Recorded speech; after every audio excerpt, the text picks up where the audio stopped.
Entrepreneurship and Startup Ecosystem, a vision for Viksit Bharat 2047. Creating jobs, accelerating economic growth, and promoting innovation all depend on entrepreneurship and the startup ecosystem. The goal of Viksit Bharat 2047 in the Indian context is to use technology to foster innovation, advance inclusivity, and establish a supportive atmosphere for new business and entrepreneurship. This study examines the state of entrepreneurship in India today, consider the challenges and opportunities that the startup ecosystem faces and offers suggestions for achieving Viksit Bharat 2047. This paper provides a thorough analysis of the Indian entrepreneurial ecosystem and recommendation for how investor, entrepreneurs and policymaker and other relevant parties can support the expansion and sustainability of Viksit Bharat 2047 startups. It drew inspirations from a variety of sources including academic literature, government record and industry analysis. Objective of the study: the study aimed to evaluate the current state of Indian entrepreneurship and startup ecosystem, identifying patterns, obstacles, and opportunities. It will also examine the legislative framework and government programs that promote innovation and entrepreneurship, assessing their effectiveness in creating a favorable environment for a new business. The study will also explore the challenges faced by entrepreneurs and startups in financing, talent acquisition, market dynamics, and regulatory requirement.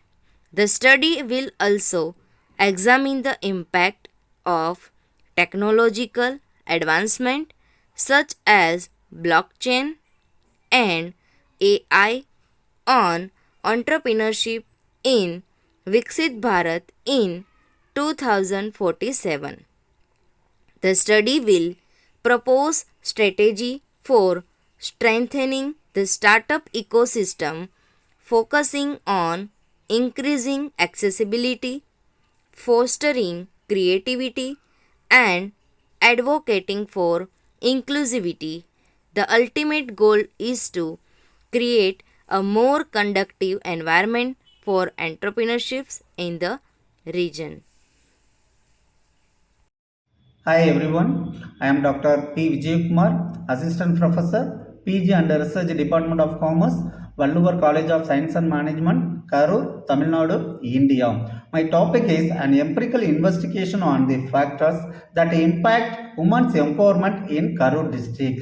The broad topic of women empowerment is a trending subject in many parts of the globe. The ideas of women empowerment and equality of men and women are universal, creating a society where women have more agency in decision making. They act independently, considering not only their personal interest but also those of society at large.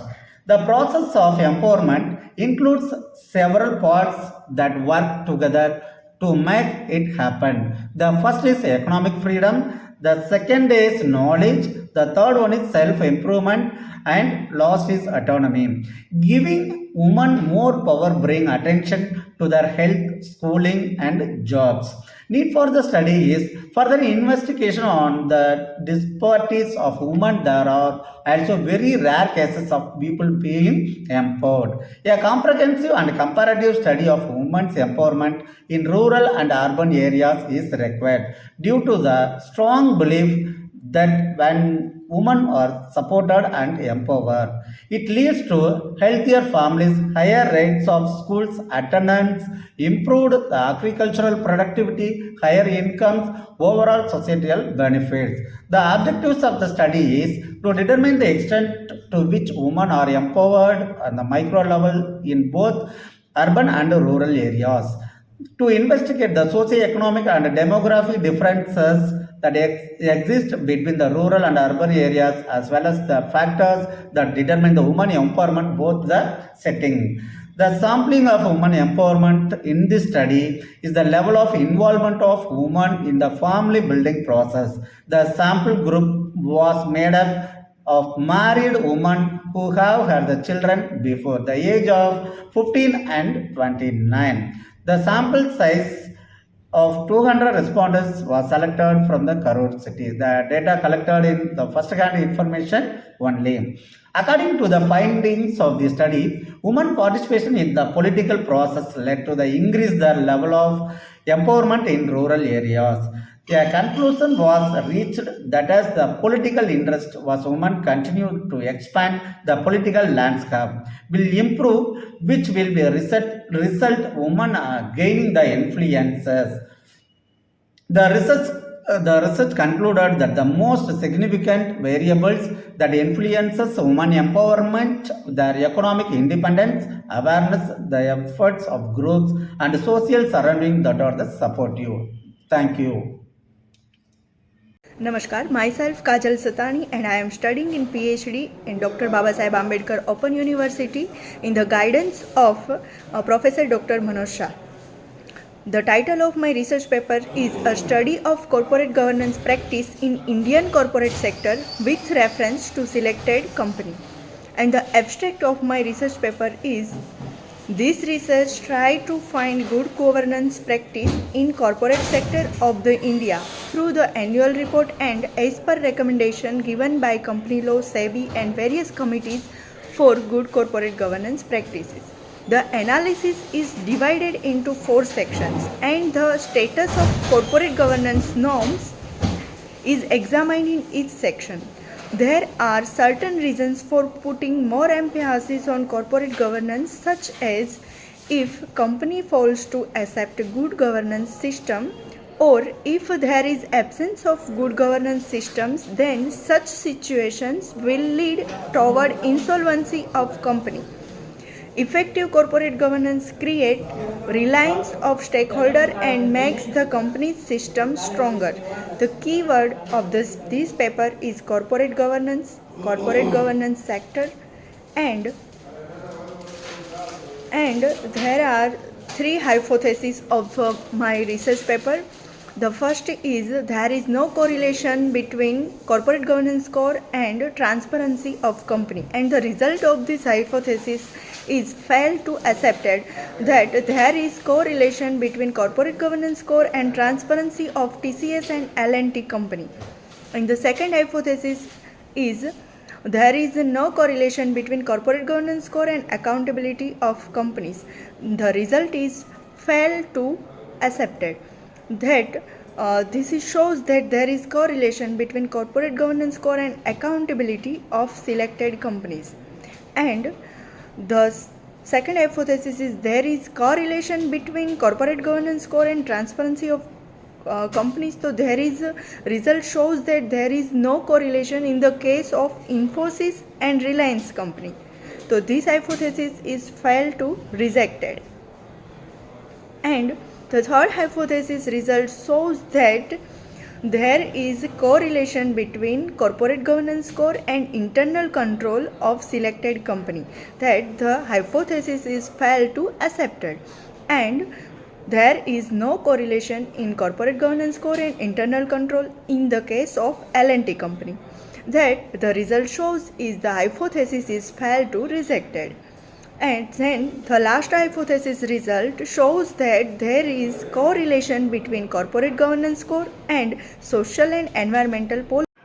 Good afternoon to all. My name is R. Aravind, Assistant Professor of Vallur College of Science and Management, Karur. My topic is an empirical investigation of the factors affecting women empowerment in Karur districts. Abstract. Women empowerment is a trending subject in many parts of globe. The idea of women empowerment and equality of women and men is universal. Creating a society where women have more agency in decision making is what we mean when we talk about women empowerment. They act independently, considering not only their personal interest but also the society of at large. Introduction. The idea of empowering women has become popular because women are systematically defined as access of resources, knowledge, and freedom, even though they are usually one who have take care of the female's basic needs need of the study. Further investigation of the description women, there are also very rare case of people being empowered. A comprehensive and comparative study of women empowerment in a rural and urban area required due to strong belief when women are support and empowerment. Objective of the study to determine the extent of to which women and empowered micro level both rural and urban area to investigate the socio-economic demographic difference in the existing between rural and urban areas, as well as further determine women empowerment is both settings. Sampling size. The woman empowerment is of the study level of involvement of the woman family building process. Sample group of the makeup of married woman will have a child before the age of 15 to 29. Conclusion of the study. The purpose of the study is equality of connection between women participation in social networking or group of activity in level of empowerment. It was established in basic of and conclusion was reached out that political interest of the woman continues expand of the political landscape will improve for the strengthening of the support and otherwise the woman is most important for us. Thank you. Good evening to all of you. Myself, Dr. Rajesh Solanki, working as an Adhyapak Sahayak in the NP Arts and Commerce College, Keshod. Today I am presenting about the title is Theoretical Perspective, the role of e-commerce in the development of economy. We know that in a modern world, e-commerce has become a very helpful option for many retailers and the buyers. The use of e-commerce by country greatly affect economic variable and growth rates. E-commerce, the buying and selling of goods or services over their internet has emerged as a game changer in the global business landscape. In the recent year, India has witnessed a significant growth in e-commerce, the way business operate and consumer shop. This article explore the manipulated role of e-commerce in the development of India, shedding light on its economic, social and technological impact. We know that the e-commerce and economic growth or a development relationship is always positive. For this, these are following points we are discussing: increasing competitiveness, spread of strategic alliance, the emergence of one global market. So, for this point, considering the role of e-commerce. And now, we know that in the period of COVID, during the COVID period, the role of e-commerce in India goes beyond just on retail marketing. For this purpose, e-commerce has facilitated the growth of online education platform, providing access to quality education and skill development opportunity to individuals across the nation. For the role of e-commerce, there are some impact that is on technological and social impact. Which one is environmental sustainability, boosting economic growth, access to new market, technological advancement and innovation, cross-border trade and export opportunities, job creation and employment opportunities, digital payment and financial inclusion, rural empowerment and inclusive growth, government initiate and policy support. These are the roles which are affected in the economic development. And at the last, thank you one and all. Thank you so much.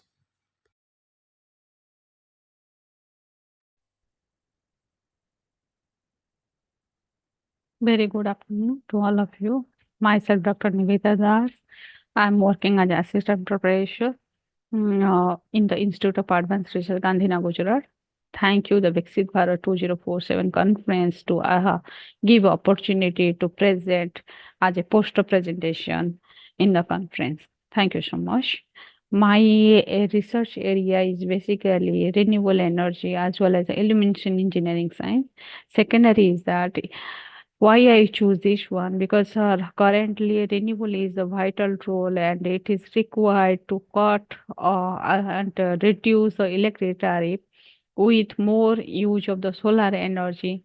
And this scheme is also announced by the Honorable Prime Minister that every family of the India required to use the energy or wind energy or green and basically green energy so that we can also raise and growth in the global market. Secondary is that why I'm choosing here street lights here. I'm focusing on the exterior or outdoor lighting where the solar power lighting system use the solar panels, rechargeable batteries to provide the night wear illumination, reducing the reliance on the conventional electricity. The question is the different type of lighting system is there, conventional is there, but here we require the non-conventional lighting system which is required to highlight here. I'm focusing here solar street light of class ME, which will be helpful the heavy electrical vehicles, motor vehicles, or in the cloud environment. For motorized vehicles on the traffic roads, here we require ME1 to ME6 type of strict requirement here. The model basically designed with the lighting system softwares with the 3D models as well as the MATLAB simulation and Homer will give the real application oriented with the optimized output which will be helpful for the manufacturer company to design exact solar panels.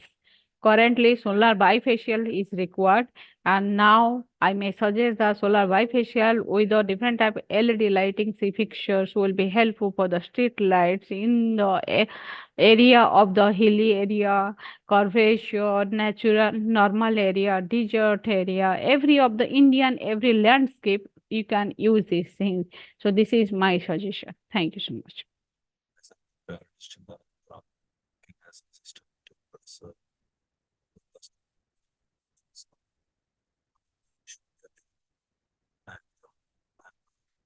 Here to present my research paper on drug resistance and COVID variants and how to tackle drug resistance further. And I would like to thank the Viksit Bharat 2047, our PM's initiative, and Vedant Systems for providing me an excellent opportunity to go ahead further.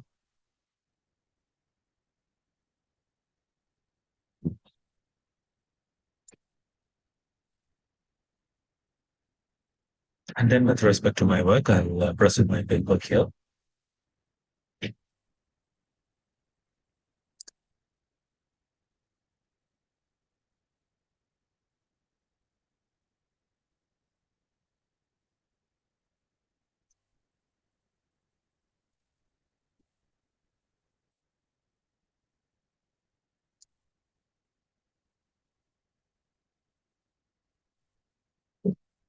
Well, and here is my research paper, variant analysis of SARS CO2 genome in South Karnataka region, the significance for drug resistance.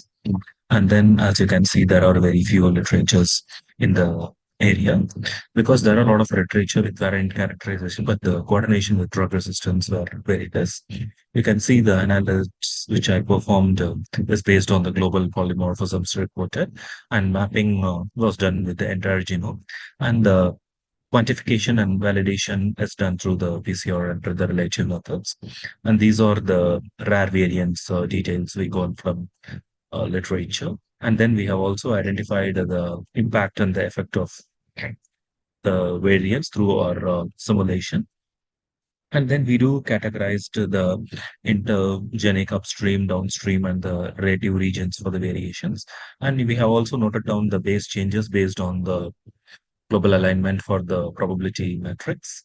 And we do get the heat maps and the single nucleotide polymorphism variants for the relative moieties. And we would like to conclude by saying that the number of mutations associated for the SNPs in SARS-CoV in Karnataka has given us the minute details of drug resistance. And the further work involves the significant single nucleotide based site-directed mutation polymorphism to detect further variants and an initiation to carry on further.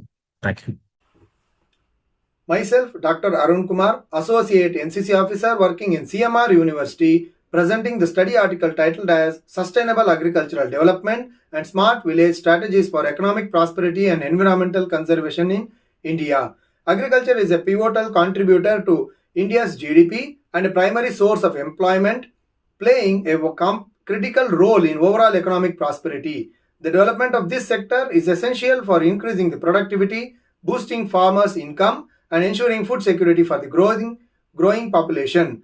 Embracing sustainable practices, improved technology, robust infrastructure can enhance crop yields, making India more self-reliant in food production. With the majority of the population residing in rural areas, the development of these regions is crucial for national growth.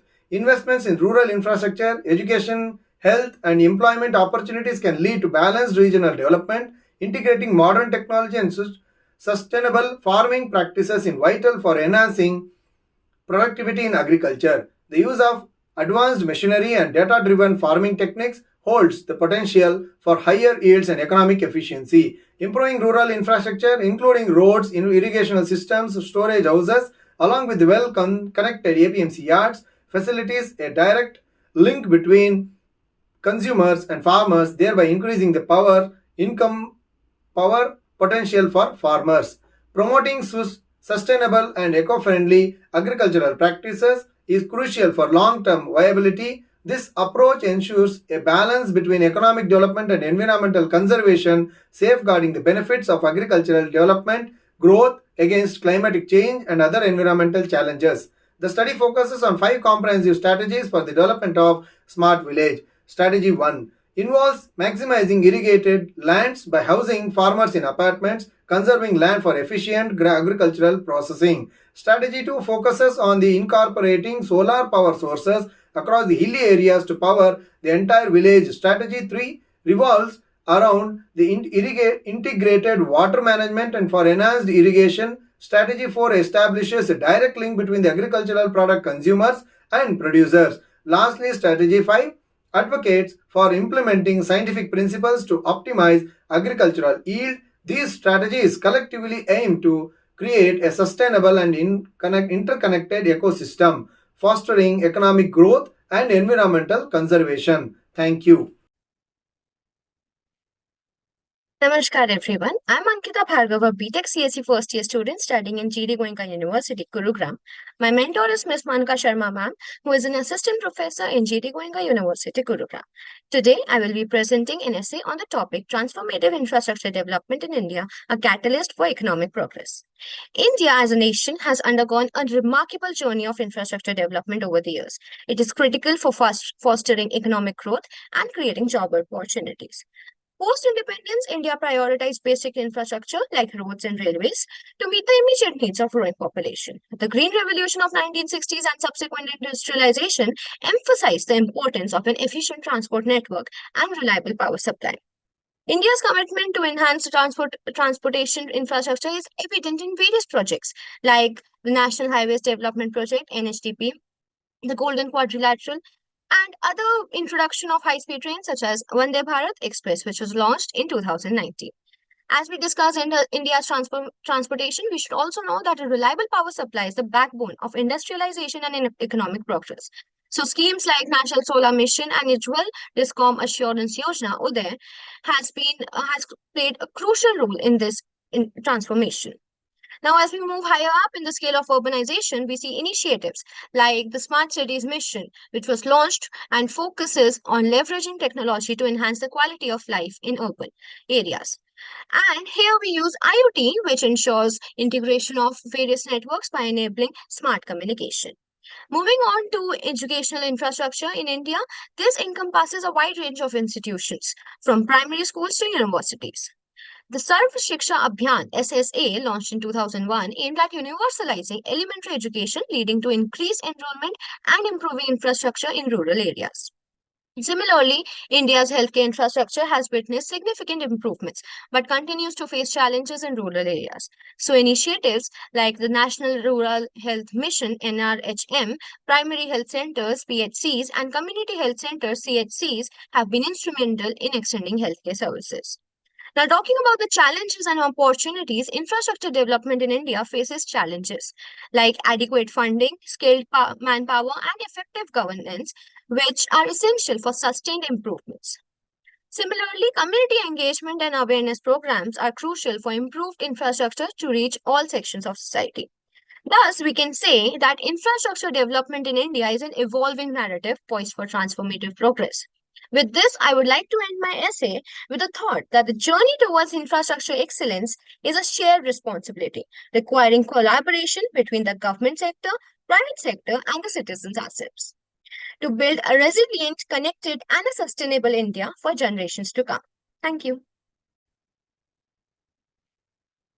Namaskar everyone. I'm Ankita Bhargava, BTech CSE first year student studying in GD Goenka University, Gurugram. My mentor is Ms. Manka Sharma ma'am, who is an assistant professor in GD Goenka University, Gurugram. Today, I will be presenting an essay on the topic Transformative Infrastructure Development in India, a catalyst for economic progress.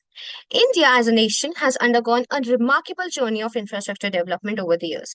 It is critical for fostering economic growth and creating job opportunities. Post independence, India prioritized basic infrastructure like roads and railways to meet the immediate needs of growing population. The Green Revolution of 1960s and subsequent industrialization emphasized the importance of an efficient transport network and reliable power supply. India's commitment to enhance transportation infrastructure is evident in various projects like the National Highways Development Project (NHDP), the Golden Quadrilateral, and other introduction of high-speed trains such as Vande Bharat Express, which was launched in 2019. As we discuss India's transportation, we should also know that a reliable power supply is the backbone of industrialization and economic progress. So schemes like National Solar Mission and Ujjwal Discom Assurance Yojana Uday has played a crucial role in this transformation. Now, as we move higher up in the scale of urbanization, we see initiatives like the Smart Cities Mission, which was launched and focuses on leveraging technology to enhance the quality of life in urban areas. And here we use IoT, which ensures integration of various networks by enabling smart communication. Moving on to educational infrastructure in India, this encompasses a wide range of institutions, from primary schools to universities. The Sarv Shiksha Abhiyan SSA, launched in 2001, aimed at universalizing elementary education, leading to increased enrollment and improving infrastructure in rural areas. Similarly, India's healthcare infrastructure has witnessed significant improvements but continues to face challenges in rural areas. So, initiatives like the National Rural Health Mission NRHM, primary health centers PHCs, and community health centers CHCs have been instrumental in extending healthcare services. Now, talking about the challenges and opportunities, infrastructure development in India faces challenges like adequate funding, manpower, and effective governance, which are essential for sustained improvements. Similarly, community engagement and awareness programs are crucial for improved infrastructure to reach all sections of society. Thus, we can say that infrastructure development in India is an evolving narrative poised for transformative progress. With this, I would like to end my essay with a thought that the journey towards infrastructure excellence is a shared responsibility, requiring collaboration between the government sector, private sector, and the citizens ourselves to build a resilient, connected, and a sustainable India for generations to come.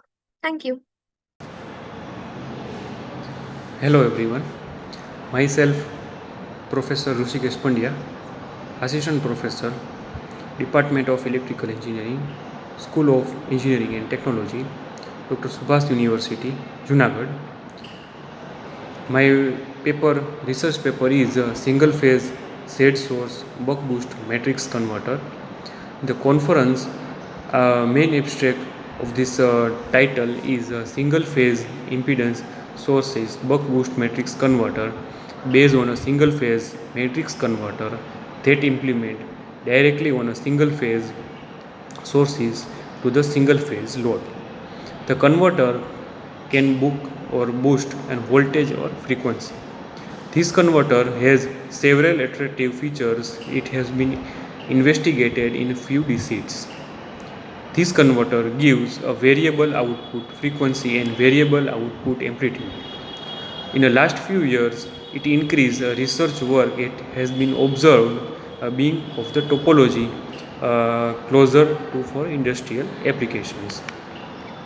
The main of this research paper is elimination of voltage peaks and switches without need for some circuits by providing a self-communication switches strategy to the conduct along with the continuous current path.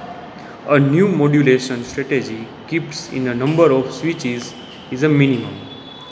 The implementing these converters is required the different switches alternatives based on the desired amplitude and frequency. The amplitude of this output voltage is controlled by sort through the period in the frequency of the output voltage depends on a switching strategy. The operating principle of a postponed single phase impedance source of a buck boost matrix converter are described in this paper. To check the performance is proposed to the converter, a simulating model is also provided in this research paper. The simulation result show the converter can produce an output voltage with different frequencies that amplitude of the output voltage can be buck or boosted. Okay, thank you. Hello everyone, greetings for the day. I'm Ms. Prayukta Padelkar, currently pursuing Doctor of Philosophy, PhD in Genetics from National Institute of Medical Science, Jaipur, Rajasthan. I would like to take this opportunity to give you a brief breakdown on my review topic titled as Post-Translational Modification in Development of Ovarian and Prostate Cancer. Scientists have revealed that in recent decades, the human proteome is considered most complicated than the human genome. Human proteome contains around 1 million proteins, while the human genome is considered to have only 1 to 2% of the coding regions. These statistics report that numerous proteins can be coded from a single gene.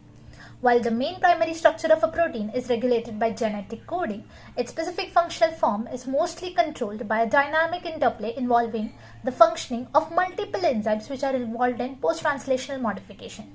Post-translational modification, also known as PTM, is an important mechanism of regulation of cellular proteins that serves a huge variety of biological activities. Any protein in the proteome can be altered after it has been translated or while it is being translated. The cells usually employ diverse repertory to coordinate the responses to external stimuli, to regulate transcription and protein localization, and to also maintain proteostasis. This article comprehends on a salient topic of post-translational changes that have been shown to induce prostate and ovarian cancer. A complete list of proteome-wide and single protein post-translational modification as well as their role in phenotypic outcomes are all presented herein. The evidence for tumor-driving events being identifiable and dissectable by proteome-wide investigations of PTM analysis is reviewed in this work. In conclusion, the proteome investigations in ovarian and prostate cancer reveals alterations in phosphorylation, glycosylation, ubiquitination, SUMOylation, acetylation and lipidation, as well as the enzymes involved in which are also termed as crucial modifiers controlling the activation, the deactivation or the subcellular localization of signaling proteins, allowing signaling to be initiated, amplified and transduced more efficiently. Alterations usually result in wide involvement like carcinogenesis, DNA damage responses, cancer cell proliferation, metastasis and also apoptosis of the cells. Due to their driving roles in ovarian as well as in the prostate cancer, PTMs are extensively explored in attempts to enhance the treatments of cancer, such as production of molecular-based target treatments by development of efficient epitopes or antigenic epitopes. PTMs have the potential to be the biomarkers that may guide future research and therapeutic models in addition to being therapeutic targets. Thank you. Hello everyone, myself Professor Rushikesh Pandya, Assistant Professor, Department of Electrical Engineering, School of Engineering and Technology, Dr. Subhas University, Junagadh. My research paper is a single phase shade source buck boost matrix converter. The conference main abstract of this title is a single phase impedance sources buck boost matrix converter based on a single phase matrix converter that implement directly on a single phase sources to the single phase load. The converter can book or boost an voltage or frequency. This converter has several attractive features. It has been investigated in a few diseases. This converter gives a variable output frequency and variable output amplitude. In the last few years, it increased research work. It has been observed being of the topology closer to for industrial applications. The main of this research paper is elimination of voltage peaks and switches without need for some circuits by providing a self-communication switches strategy to the conduct along with the continuous current path. A new modulation strategy keeps in a number of switches is a minimum. The implementing these converters is required the different switches alternatives based on the desired amplitude and frequency. The amplitude of this output voltage is controlled by sort through the period in the frequency of the output voltage depends on a switching strategy. The operating principle of a postponed single phase impedance source of a buck boost matrix converter are described in this paper. To check the performance is proposed to the converter, a simulating model is also provided in this research paper. The simulation result show the converter can produce an output voltage with different frequencies that amplitude of the output voltage can be buck or boosted. Okay, thank you. So, good morning, everybody. Myself, Arijit Ganguly. I am an assistant professor in the School of Engineering and Applied Sciences, Ahmedabad University. I would first of all like to thank the organizers for giving me an opportunity for presenting in this conference, which is a very noble initiative by the Honorable Prime Minister for the Viksit Bharat initiative. And I would like to contribute to the maximum extent in this. So my topic is basically the importance of machine learning in engineering applications. I am a chemical engineer, but I have worked in the nuclear engineering field for safety applications, and I am going to present today some of the advantages of machine learning and demonstrate how it can be useful for the engineering applications. So typically the advantages would be it reduces a lot of time and computational power, and in engineering you have design and operation phases, and both the places it will be helpful.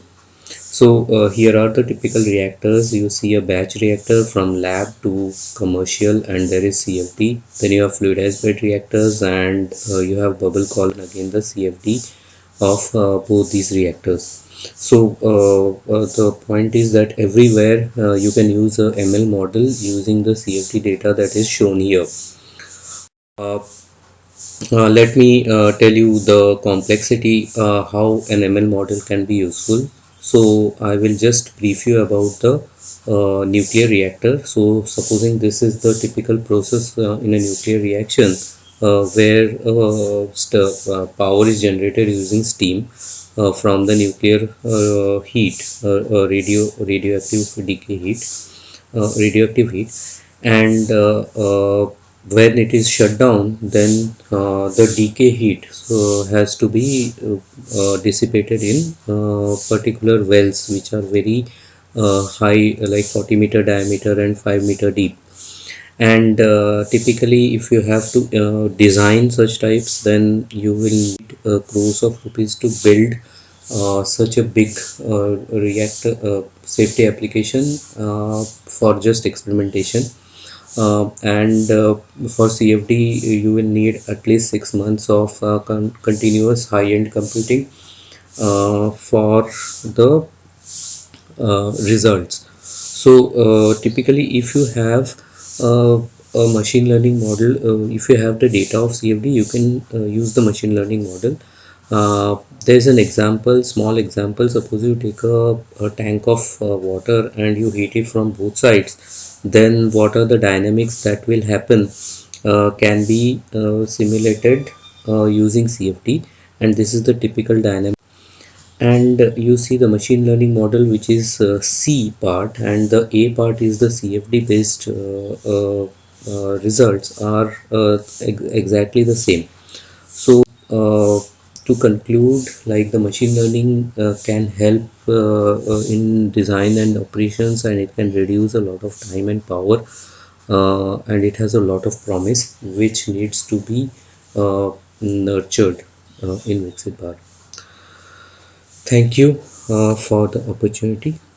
Namaste everyone, Hare Krishna. My name is Gaurav Sharma, and the title of my paper is Reimagining the Transition of Mycobacterium Tuberculosis Research from Mammalian Models to the Zebrafish. So as we know that the tuberculosis is a highly contagious and infectious disease caused by the bacterium Mycobacterium tuberculosis, and it remains a significant global health concern affecting millions of people worldwide. And this article actually reviews the transition of tuberculosis research with several animal models, focusing on the zebrafish mainly.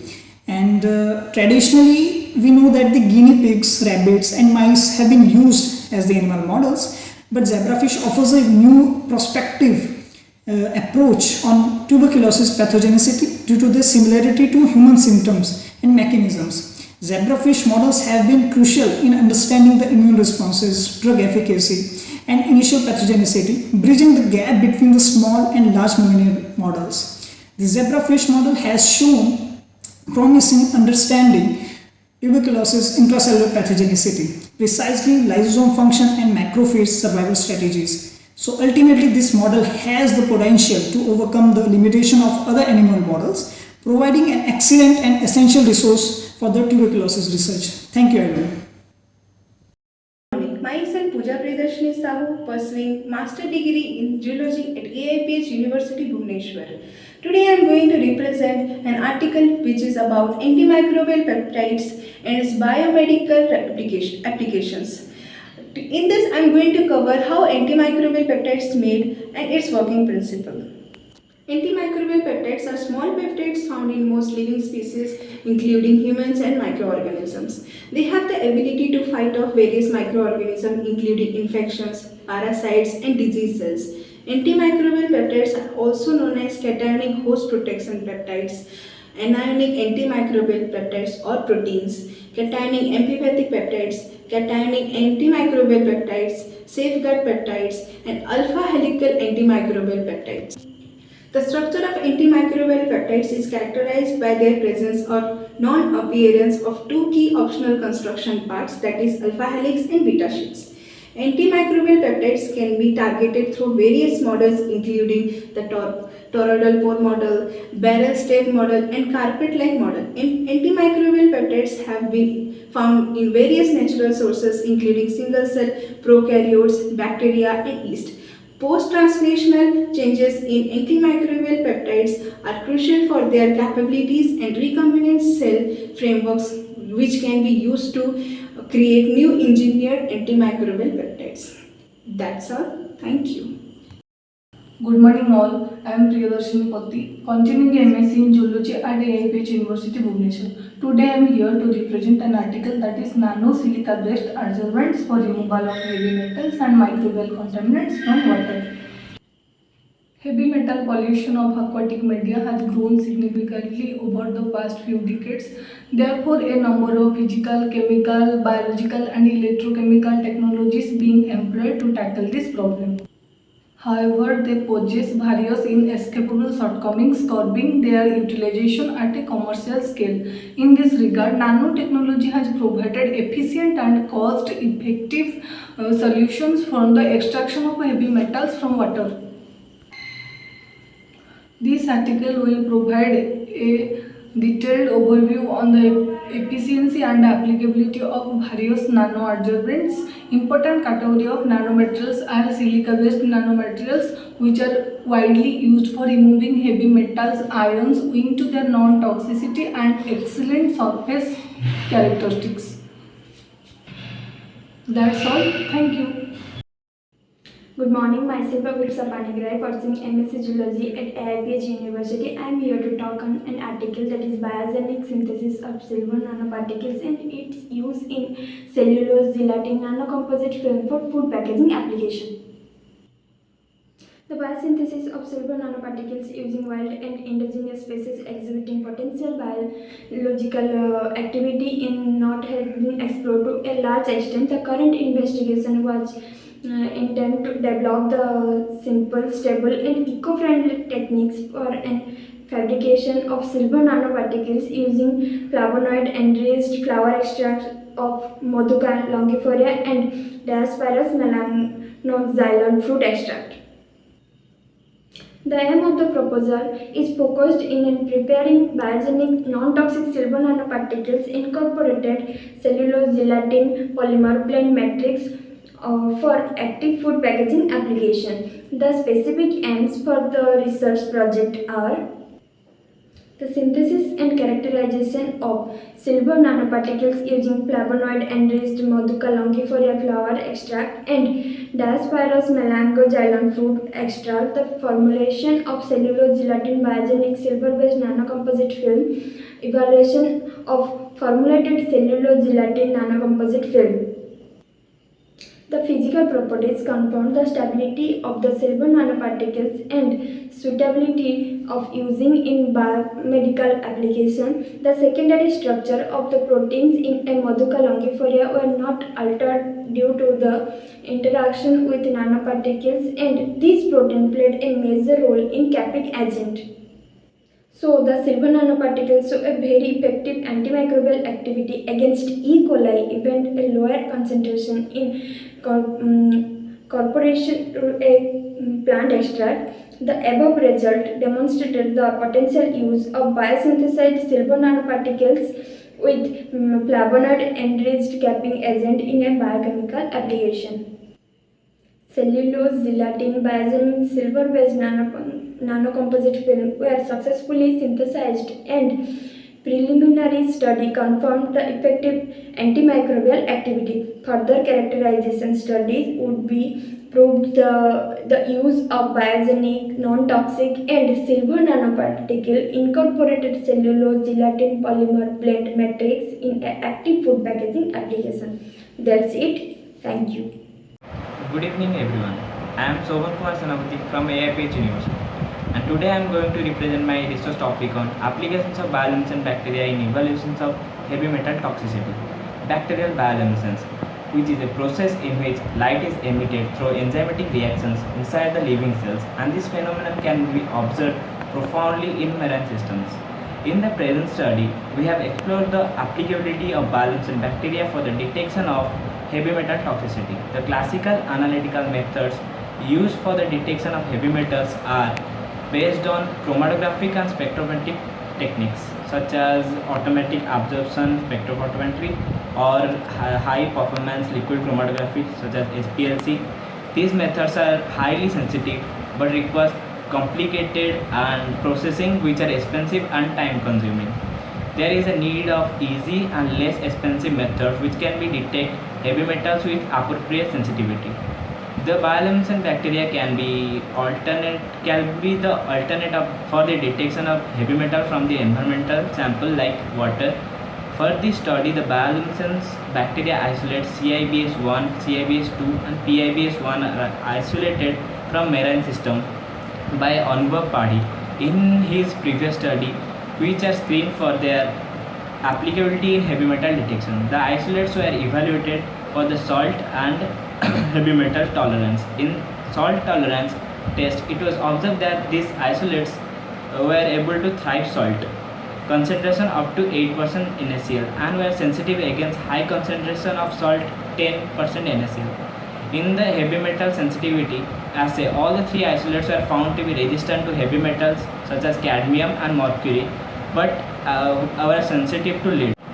The method was standardized in microliter plate format with varying concentration of heavy metals, and the sensitivity was found up to 40 ppm of cadmium and mercury. The present study provides a preliminary data for applications of bioluminescence for detection of heavy metal toxicity. The method needs further validation and evaluations of analytical application. Thank you. Acharya from AIPH University, and my topic is formulation and characterization of thermostable nanostructured lipid nanocarrier for mRNA vaccine delivery. The intermediate genetic informer mRNA is becoming a promising technology in development of vaccine. RNA-based vaccines become an alternative for the quick and cost-effective production to address a growing number of infectious diseases, including cancer immune therapies. mRNA-based therapeutics recently used for cancer immunotherapy in clinical studies have been obtained a vigorous immune response, eliciting antibody and cytotoxic T cells production. The fragile molecule of mRNA should be protected against extracellular degradation.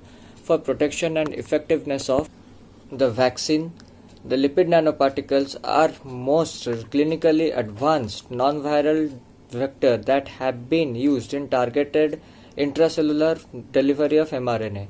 The main objective of the current study was to formulate and characterize the lecithin mRNA nanoliposome in terms of size and physicochemical properties. The structure and biological activity of the resultant lecithin nanoliposome encapsulated mRNA were evaluated by scanning electron microscopy, dynamic light scattering study, in vitro drug release study. From DLS data, the average diameter of synthesized liposome was determined to be 122.34 to 58.25 nanometer. The sustainable drug delivery was observed by in vitro release study, and stability of liposome was confirmed in presence of human serum. Scanning electron microscopy study revealed that the spherical structure of the particles and emulated lecithin mRNA nanoliposome was found to be stable at 4 degree and in presence of serum up to 24 hours, as evaluated from gel retardation assay. Thermostability of lipid nanocarrier of mRNA vaccine delivery could significantly improve distribution of current and future pandemic responses vaccines in low resource areas. Hi, I'm Subhashri Naik, studying Master of Science in Zoology at School of Biological Sciences, AIPH University. The title of my poster is Formulation and Characterization of Mucoadhesive Cellulose Alginate Nanoparticle Based in situ hydrogel for Ocular Drug Delivery. Conventional ophthalmic drugs, mostly available as eye drops, exhibit a low rate of drug absorption, for which new methods of delivering drugs to the eye are constantly under investigation. The present word describes about the formulation and evolution of a mucoadhesive and ion-activated in situ gelling delivery system based on sodium alginate and carboxymethyl cellulose for the delivery of chlorophenol. Alginate is a promising therapeutic material because they have the ability of immediate gelation that allows it to increase the ocular address time and decrease the need of repeated administration of the drug. While the CMC was incorporated because it has the high potentiality of high mechanical strength, bioavailability, biodegradability, and environmental friendliness. Of chlorophenol loaded with SACMC in situ hydrogel was carried out through ionic cross-linking of alginate and covalent cross-linking of CMC. The physiochemical parameters of the formulation were investigated and showed uniform size, physical stability, and favor rheological and gelling properties. In the DLS study data, the average diameter of the synthesized hydrogel was determined as 27.34 plus 62.64 nanometer. SMC study showed heterogeneous spherical structure and some large particles of size around 23.20 nanometer. In vitro drug release study revealed the sustainable release of drug from polymer matrix as the cumulative drug release percentage was found to be ranging from 7.90 to 86.72 at hours 0, 3, 6, 10, 16, 24, 48 and at 72 hours respectively. Namaskar. My name is Prashansa Das, Assistant Professor, AIPH University and PhD Scholar, KIT University from Bhubaneswar, Orissa. Today I am going to present before you regarding integrating telehome care into elderly healthcare in Orissa, a strategic approach towards achieving Viksit Bharat, a critical review. India is the most populous country of the world. We are characterized by a bulge in our youth population, but at the same time, we will also experience rapid aging. As per WHO report, the India's elderly population will rise from 60 million to 227 million by 2050. The old age dependency ratio will also increase from 9.8 to 20.3, resulting in most of the elderly population residing in rural area, and also these population will be more of female. This will result in rising pressure on pension system that can offset many of the government efforts in India. Why do we need this study in Orissa? Because the proportion of the elderly in Orissa is 11.8%, higher than the national average of 9.3%. 47.5% of elderly currently are not working due to ill health. There is increased financial dependency of elderly and they are mostly dependent on their siblings. We want to reduce and monitor the disability rates due to vision, hearing, walking, chewing, or memory impairment. We want to reduce the heavy traffic of the elderly pulses in various healthcare facilities. We want to reduce the out-of-pocket average expenditure of an elderly in Orissa towards acute morbidity. So the basic objective of the study is to review the quantitative and qualitative articles that focuses on application of telehome care in developed and developing country. We want to search the evidences that and then it can be implemented to evaluate the necessity and feasibility of adopting telehome care in Orissa, to enhance healthcare services for the elderly through technology, to align with Viksit Bharat goal to improve overall healthcare accessibility and efficiency. The methodology of the study was to search various databases like PubMed, Google Scholar, Web of Science using various keywords like telehome care, mHealth. We used Prisma technique and we also used STROP checklist for inclusion and exclusion criteria. Based on Prisma analysis, we found 23 papers that were relevant to our study. And based on that, we identified the thematic areas, that is clinical outcomes for older adults, providers experiences, cost effectiveness, and the impact of in-person visits. We found that there was improved confidence and empowerment in managing chronic conditions. There were notable reductions in hospital readmissions, and the telehome care provided a more focused and comfortable approach to disease management. At the end, we would like to say that in the journey towards Viksit Bharat, integration of telehealth into the home care industry is a crucial step for challenging healthcare landscape for the elderly. Thank you. Namaskar.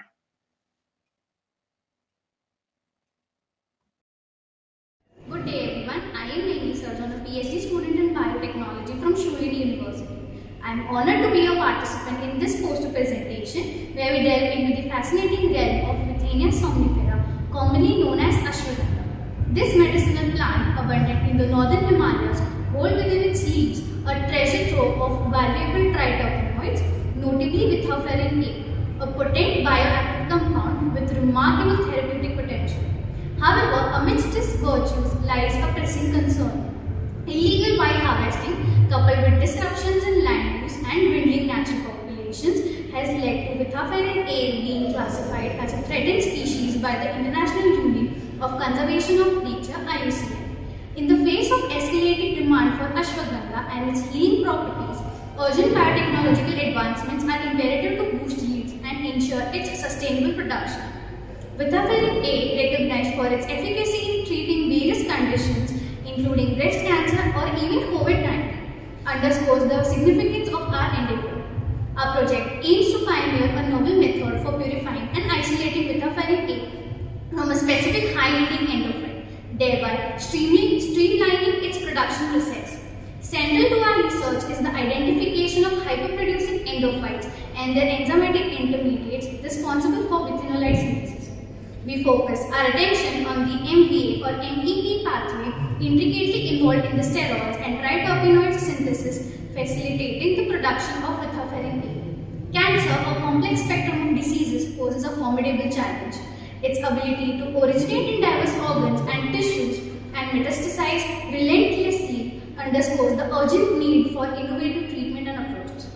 Within tumors, cancer stem cells, through a minority, yield immense powers, driving tumor growth and often eluding conventional therapies.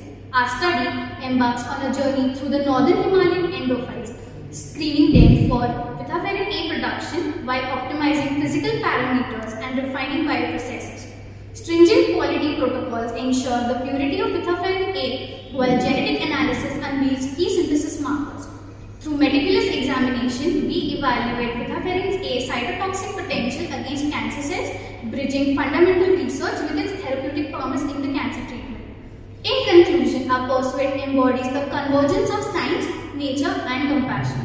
As stewards of our environment and pioneers in medical research, we stand at the threshold of transformation, poised to unlock the full potential of Vithaferin somnifera and combating diseases and enhancing human well-being. Thank you.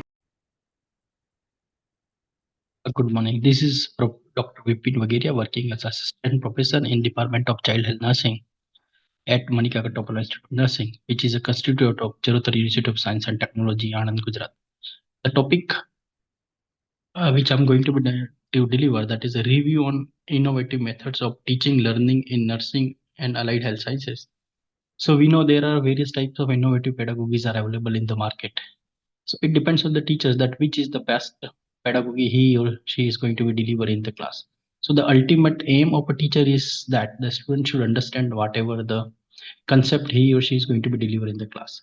If there is any concept which is very complicated and students are not able to understand, so we can resolve such type of problems by using the innovative pedagogy.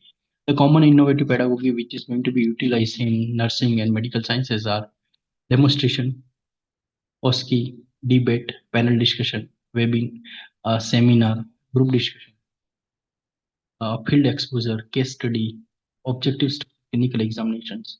These are the very important pedagogy through which teachers can give the idea to the students, and then students are able to understand the concept is very common manner. NEP 202 NEP 2020 is also more focused on the innovative pedagogy, so that teachers can deliver a teaching in that way so that students are able to understand it. We know now teaching is going to be replaced by the learning. So now it is a time when the student has to be learn themselves. Teacher is also going to be work as an only the mentor. So that's why a teacher has to be update himself. If the teacher is not going to be updated himself, otherwise he may be outdated. So that's why we have to update our knowledge. We have to be update our idea. We have to be update our thoughts in the field in where we are working. Otherwise it will be difficult for us to sustain in the market. So that's why the innovative pedagogy, like a demonstration where a teacher is going to be demonstrate a procedure to the students on a patient, and then subsequently a dummy, and the students are going to be re-demonstrate that procedure to their teachers, and based on their performance, a teacher is going to be rate them. With the same way, debate is a where the two opinions are there, that may be positive and no negative opinion. Based on the discussion, a teacher is going to be conclude that whether which is a better way to get the solution. One of the most important pedagogies, that is the case discussion.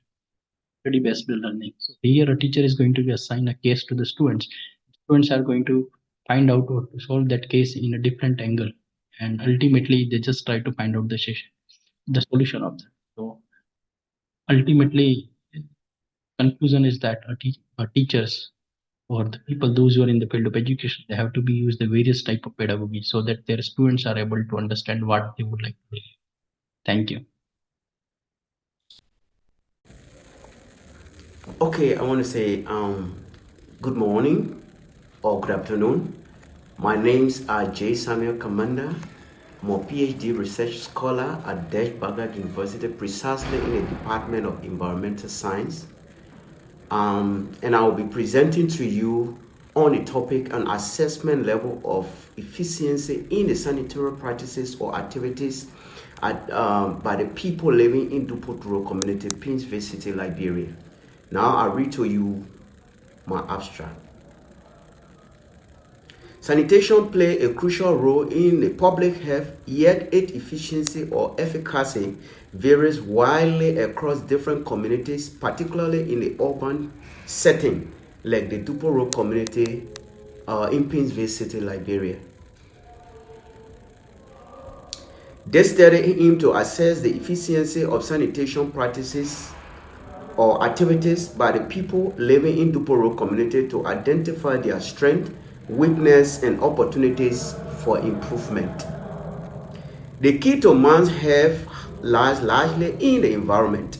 In fact, much of man's ill health can be treated or traced to adverse environmental factors such as water, soil, air pollution, poor housing condition, presence of animal reservoir, the insect vector of diseases which pose threat to man's health. Drawing upon the relevant literature, including the importance of sanitation in the public health, community-based approach to sanitation improvement, challenges in urban sanitation management, assessment tools for sanitation efficacy or efficiency, and the policy implication of sanitation improvement. This research employs a mixed method approach. Data collection method include the surveys, direct observation, and participatory assessment involving community members. Through the comprehensive assessment, this study seeks to provide a valuable insight for policymakers, community leaders, and residents to inform targeted interventions and initiatives that can enhance sanitation standards and foster a healthier environment for all residents, especially of Dupont community. I want to say thank you. Greetings from Potishtiramlu Chellavadi Mallikarjunarao College of Engineering and Technology, Vijayawada. I am Dr. J. Lakshmi Narayana, Principal, and my colleague, Dr. A. Patanjal Sastri, Vice Principal.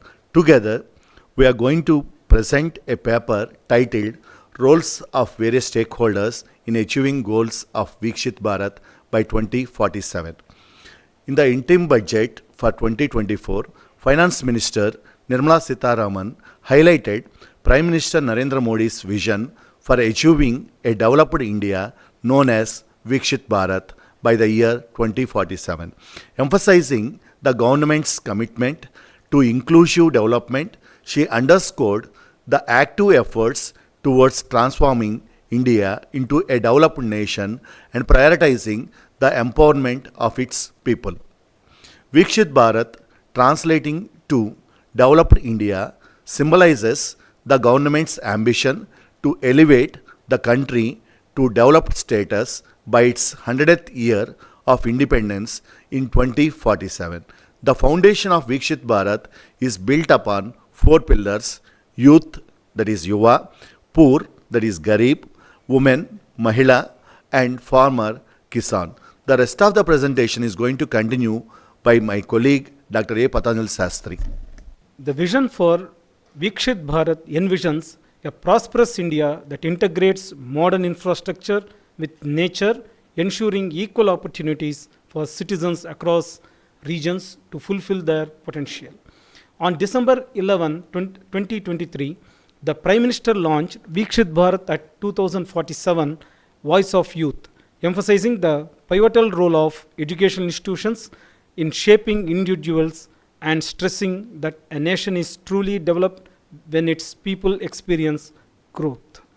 The paper explores the roles of various stakeholders in achieving the goals of Viksit Bharat by 2047, emphasizing the need for collaborative efforts from government bodies, educational institutions, businesses, NGOs, civil society, media, citizens, youth, international collaborators, academia, research institutions, and the technology and innovation ecosystem. It provides an overview of unique roles each stakeholder can play and emphasizes the importance of coordination for comprehensive and sustainable development. Key factors include a shared vision, effective communication, and mutual support to realize the collective aspirations for a developed India by 2047. Thank you. Hello everyone, my name is Khushi Jain. I am here to represent research paper based on secondary resources in the guidance of Dr. Neetu Jat, Assistant Professor in Gyan College of Excellence. The title of my research paper is Introduction of Medicinal Plant in Narmada Basin. मेरी ये research medicinal plants के use के बारे में है जो कि Narmada basin में पाए जाते हैं।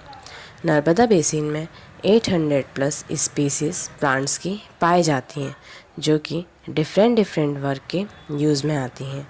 हमारे नेचर में कई सारे प्लांट्स एंड उनकी स्पीसीज़ हैं जो कि हमारी बॉडी में डिफरेंट टाइप की डिसीज़ से फाइट करने के लिए यूज़ होती हैं, बट लोग उनके यूज़ को जानते ही नहीं हैं, लोग उससे अवेयर ही नहीं होते हैं। हर एक प्लांट के डिफरेंट पार्ट्स में डिफरेंट कंपोनेंट्स प्रेजेंट होते हैं जो कि डिफरेंट टाइप से यूज़ करने पे हमें डिफरेंट इफ़ेक्ट्स देते हैं। मेरे इस रिसर्च पेपर में टोटल 15 प्लांट्स हैं जिनके ऊपर मैंने स्टडी की है। हर एक प्लांट में डिफरेंट टाइप के केमिकल कंपोनेंट्स एंड उसके डिफरेंट टाइप के यूजेस हैं जो कि हमारी बॉडी में होने वाली कई सारी डिसीज़ेस से फाइट करने में हेल्प करता है। लोग इससे अवेयर नहीं होते हैं बट इन्हें अपनी डेली लाइफ में यूज़ करते हैं। एग्ज़ाम्पल नीम। लोग नीम का यूज़ मलेरिया में, दर्द में, सूजन में, वायरल इन्फेक्शंस में और भी कई सारी चीज़ों में यूज़ करते हैं। लेकिन वहीं बांस भी कई तरीक़ों से यूज़ होता है लेकिन लोग जानते ही नहीं हैं कि इसमें भी आयुर्वेदिक गुण मौजूद होते हैं। इस तरीके से टोटल इन 15 प्लांट्स में जो कि कुछ ऐसे हैं जिनके अलग अलग नाम होते हैं उसमें भी कई सारे आयुर्वेदिक गुण पाए जाते हैं लेकिन लोग उससे अवेयर ही नहीं होते हैं। Namaskar, I'm Dr. Ruma Vishwas from Odisha. I'm a counseling psychologist and working as a yoga therapist for the last 15 years. My topic here is yoga, a key to holistic way of living with ease. And my abstract is the purpose of a key is to unlock the lock. Similarly, yoga as a means has immense potential to unlock our hidden potential buried within us. Each individual apart from all the differences. A little awareness about how yoga works and regular practice can make the difference. In present day, the meaning of living is shrinking day by day from blooming with your fullest potential to just merely existing. In that situation, happiness seems to be a mirage and an occasional affair. As there is a make-believe we have as some of the parameters which are also faulty, like after 40 years you will be in the grasp of lifestyle diseases, but it is true according to whom? Who explained this? Nobody. But medically this is the definition of fitness. Who set the bar? We all are different human beings or individuals. How one size fit for all? Demographic data shows that the average age of male and female has increased in this decade. Isn't it our responsibility to lead a healthy and happy life for ourselves, our society, and at last for our country? If we are happy and healthy, we can be in a better position in health and happiness index compared to other countries. Let's talk about how and why and how yoga unlocks all benefits. The main objective of yoga is Chitta Vritti Nirodha, which means restraining of the mental modifications and realizations of true potential. Maharshi Patanjali presented the Eightfold Path of Yoga or Ashtanga Yoga for the overall development of human personality. These are Yama, Niyama, Asana, Pranayama, Pratyahara, Dharana, Dhyana, and Samadhi. Thank you very much. Namaskar. Hari Om. My name is Ved Prakash Saini and my topic is Isavasya Upanishad Unveiled Navigating the Transformative Effects of Viksit Bharat. The study aims to explore the teachings and preachings of the Isavasya Upanishad. Isavasya Upanishad have 18 verses and it is the very short Upanishad and very have fathomless wisdom in it. Through contemplating the Isavasya Upanishad, one can live stress-free, anxiety-free, without grief and the mental turmoil, because it provides a sense of oneness with the universe, oneness with the each and every living and non-living element on the earth. And that Upanishad said कि all the property in this universe related and the related with the God. God is all provides. So you are the host only in this universe, on this planet. So use the every required materialistic things as a sense of humor, without wasting, without accumulation, and only for the living purpose. Accumulation is the not our right as per this Upanishad. And also this Upanishad provides a sense of humor that when we are host, then we must be not pollute the ocean, this planet, and not harm to anybody else. So there is a connectedness, interdependentness, and the non-covetousness, non-greediness, and one can live the life without stress, with peace and happiness. Because when one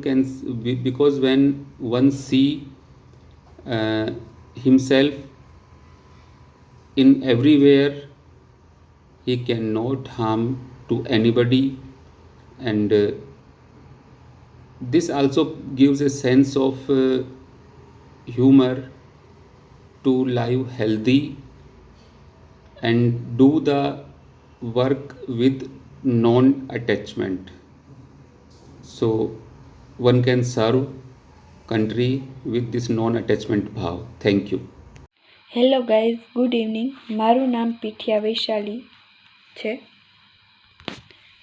મારો આજનો topic છે a comparative study of mental health of people engaged in agriculture and non agriculture occupations. ખેતી અને બિનખેતીકીય વ્યવસાય સાથે જોડાયેલા લોકોના માનસિક સ્વાસ્થ્યનો તુલનાત્મક અભ્યાસ કરવો. ભારત એક કૃષિ પ્રધાન દેશ છે. વધારે પડતા લોકો ખેતીના વ્યવસાય સાથે સંકળાયેલા જોવા મળે છે, પરંતુ અત્યારના સમયે જોઈએ તો શહેરીકરણના કારણે લોકો વધારે પડતા શહેરોમાં દોટ મૂકી રહ્યા છે અને ખેતી વ્યવસાય ઓછો થતો જોવા મળે છે. આ અધ્યયનનો હેતુ ખેતી અને બિનખેતીકીય વ્યવસાય સાથે જોડાયેલા લોકોના માનસિક સ્વાસ્થ્યની તપાસ કરવાનો છે. વ્યક્તિના વ્યવસાયની ઉંમર, જાતિ અને રહેઠાણ વિસ્તારની તેના માનસિક સ્વાસ્થ્ય ઉપર શું અસર જોવા મળે છે તે અંગે જાણકારી મેળવવાનો હતો.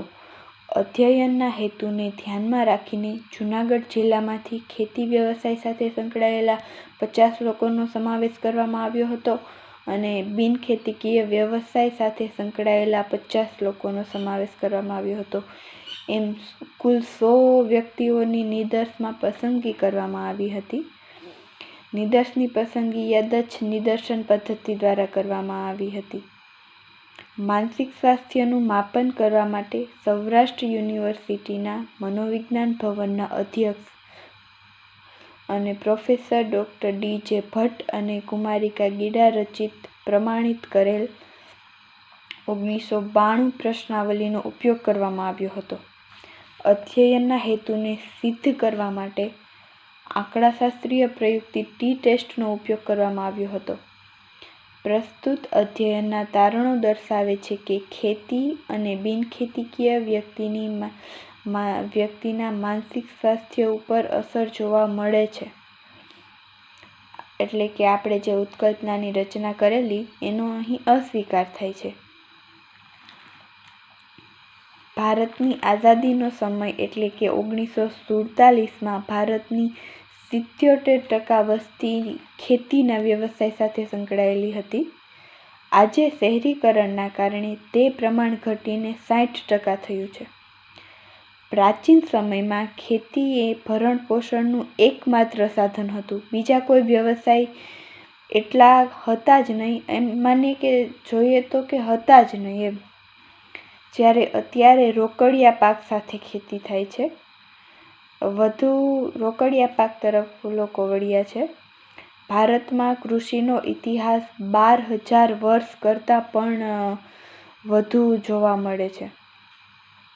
શહેરીકરણ અને બીજા વ્યવસાય તરફ જવાનું એક કારણ એ પણ હોઈ શકે કે હાલમાં સરેરાશ જમીન માલિકી 1 હેક્ટર કે 2.5 એકર છે, જેનાથી કશું અર્થપૂર્ણ કરી શકાતું નથી.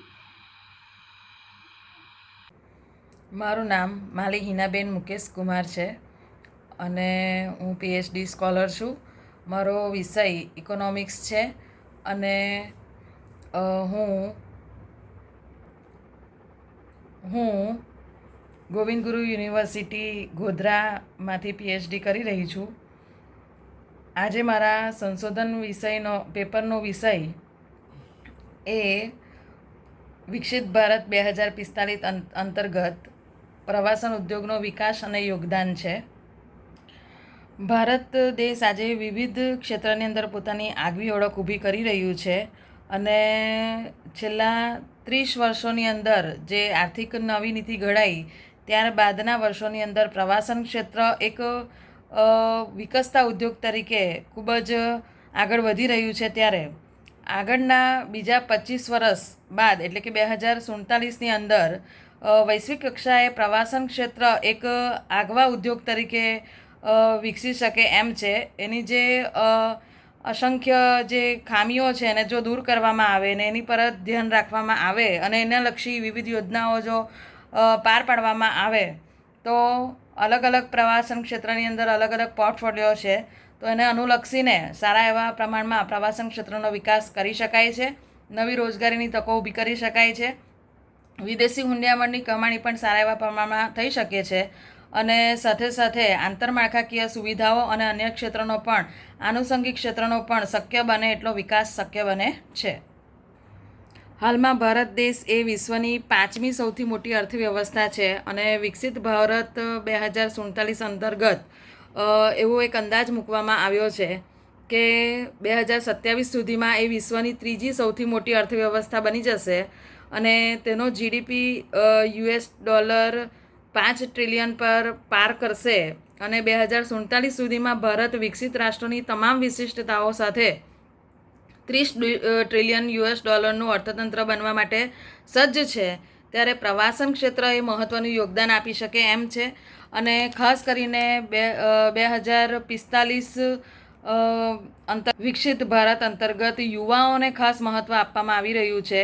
તો શૈક્ષણિક ક્ષેત્રની અંદર પણ પ્રવાસન ક્ષેત્ર, ટ્રાવેલ મેનેજમેન્ટ અને ટુરિઝમ સાથે સાથે ટુરિઝમ અને ટ્રાવેલ સંસ્થાઓનો વિકાસ ઐતિહાસિક વારસાઓનું જતન, સ્વચ્છતા અને નવીનીકરણ, ટેકનોલોજીનો પ્રવાસન ક્ષેત્રમાં વધુ પડતો ઉપયોગ, સાથે સાથે માળખાગત સેવાઓનો વિકાસ અને જૈવ વિવિધતાનું રક્ષણ વગેરે પ્રત્યે જો વધુ ભાર મૂકવામાં આવે તો પ્રવાસન ક્ષેત્ર હજુ પણ વિશાળ પ્રમાણમાં રોજગારીની નવી તકો ઉપલબ્ધ કરાવશે અને વધુ આવકનું સર્જન કરીને વિદેશી હુંડિયામણની કમાણી દ્વારા પણ આપણે આર્થિક વિકાસને સિદ્ધ કરી શકીએ છીએ અને જે લક્ષ્યાંક આપણે સિદ્ધ કરવા માટે સજ્જ છે એ લક્ષ્યાંક આપણે સિદ્ધ કરી શકવા માટે સક્ષમ બની શકીએ છીએ અને એમાં પ્રવાસન ઉદ્યોગ પોતે પોતાનું યોગદાન આપી શકે એમ છે.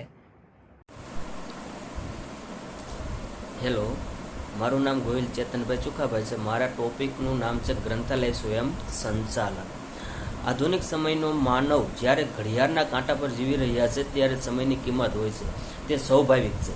ગ્રંથાલય અને ટેકનોલોજીના વિકાસ સાથે સમયનું તત્વ એ માનવ જીવનમાં એક અસરકારક અને આંકુચિત પરિબળ છે. માત્ર એટલું જ નહીં, અટપટું પણ બનતું જાય છે. જ્ઞાન વિશ્વ ક્ષેત્રે જ્ઞાનનો પુરવઠો અને માંગ વચ્ચે અસમાનતા ઊભી થઈ છે. ઓછામાં ઓછા સમયમાં વધુ પ્રાપ્ત કરવામાં નવ આતુર બન્યો છે, જેથી વિજ્ઞાન અને ટેકનોલોજીનો વિકાસ અનિવાર્યપણે સંકળાઈ ગયો છે. સમય બચાવવા આજે દરેક ક્ષેત્રે યાંત્રિકીકરણ થઈ રહ્યું છે. આધુનિક ટેકનોલોજીના ઉપયોગ દ્વારા ગ્રંથાલય બચાવી દરેક કાર્ય ઝડપથી કરી શકાય છે. આ રીતે દરેક ક્ષેત્રે યાંત્રિકીકરણ થઈ રહ્યું છે, ત્યારે તેમાંથી ગ્રંથાલય કઈ રીતે બાકાત રહી શકે? 15મી સદીમાં ગ્રંથાલય ચીનમાં મુદ્રણ કલાની શોધ થઈ છે. આ સાથે જ ગ્રંથાલય ક્ષેત્રે ટેકનિકલ બાબતોમાં પ્રવેશ્યું. માનવીના વિકાસની ગાથા પથ્થર યુગથી શરૂ થઈને આજે કમ્પ્યુટર સુધી પહોંચી છે. ઇલેક્ટ્રોનિક વિદ્યુત ઉદ્યોગનો આરંભ બીજા વિશ્વ યુદ્ધ પછી થયો છે અને કમ્પ્યુટર આ યુગની ભેટ છે. કમ્પ્યુટર એક એવું મશીન છે કે જે અનેક ક્ષેત્રોમાં માનવજાતની સેવા કરે છે. ગ્રંથાલયમાં કમ્પ્યુટરની ઉપયોગિતા છે. ગ્રંથાલય અને માહિતી વિજ્ઞાનના ક્ષેત્રમાં તેની ખૂબ જ ઉપયોગિતા જણાય છે. ગ્રંથાલય વર્ગીકરણ સિવાય લગભગ બધા જ પ્રકારના કાર્ય કમ્પ્યુટર દ્વારા કરી શકાય છે. કમ્પ્યુટરની કામ કરવાની ક્ષમતા અને સ્મરણ શક્તિ વધારે હોય છે. કમ્પ્યુટર જોઈતી માહિતી થોડા સમયમાં ઝડપથી અને ચોકસાઈથી ઉપલબ્ધ બનાવે છે. વર્તમાન સમયમાં તો ઘણી બધી પદ્ધતિઓ કમ્પ્યુટરને ધ્યાનમાં રાખીને જ વિકસાવવામાં આવી છે અને જેને માત્ર માનસિક શક્તિ દ્વારા ઉપયોગમાં લઈ શકાતી નથી. मेरे शोध का विषय है महिला सशक्तिकरण और विकसित भारत. किसी भी देश का समाज का विकास बगैर महिलाओं के नहीं हो सकता. महिला शक्ति एक ऐसी नारी शक्ति है जो कि हमारी भारतीय संस्कृति का मुख्य आधार है. हमारी भारतीय संस्कृति में जो है महिलाओं को देवी का रूप माना गया है. एक बच्चा जब गर्भ से जन्म लेता है तो वहीं से उसके संस्कार और विकास की प्रक्रिया शुरू हो जाती है और कहते हैं एक महिला चाहे तो पूरे समाज का, देश का निर्माण भी कर सकती है और विनाश भी कर सकती है. तो एक जो बच्चे को पूरा सर्वांगीण विकास का जो सबसे महत्वपूर्ण योगदान होता है इसमें महिलाओं का होता है.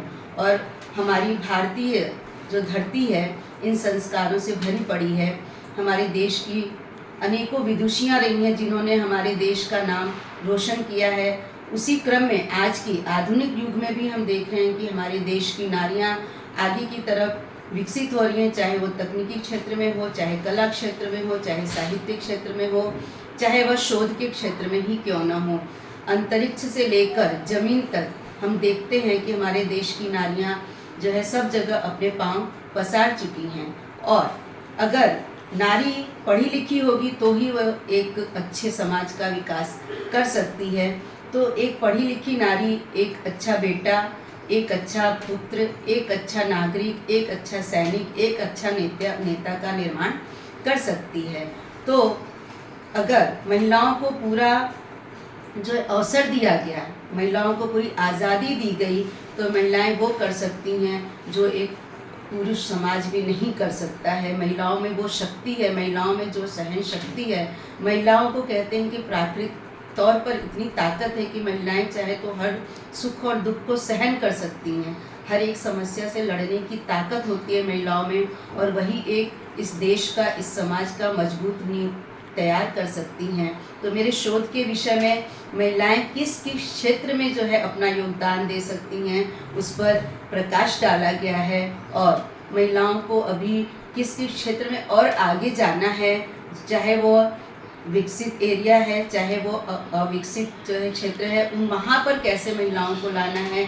हर एक महिलाओं के अंदर प्रतिभा छुपी हुई है, चाहे वो अविकसित क्षेत्र है जो कि बहुत ज़्यादा जो है आधुनिक दौर में नहीं आया, पर वहाँ की महिलाओं में भी बहुत सी ऐसी प्रतिभाएं छुपी हुई हैं। उन प्रतिभाओं को हमको जो है सामने लाना है, चाहे वो आदिवासी क्षेत्र हो चाहे वो अविकसित ग्रामीण क्षेत्र हो, तो हमको उस पर काम करना है।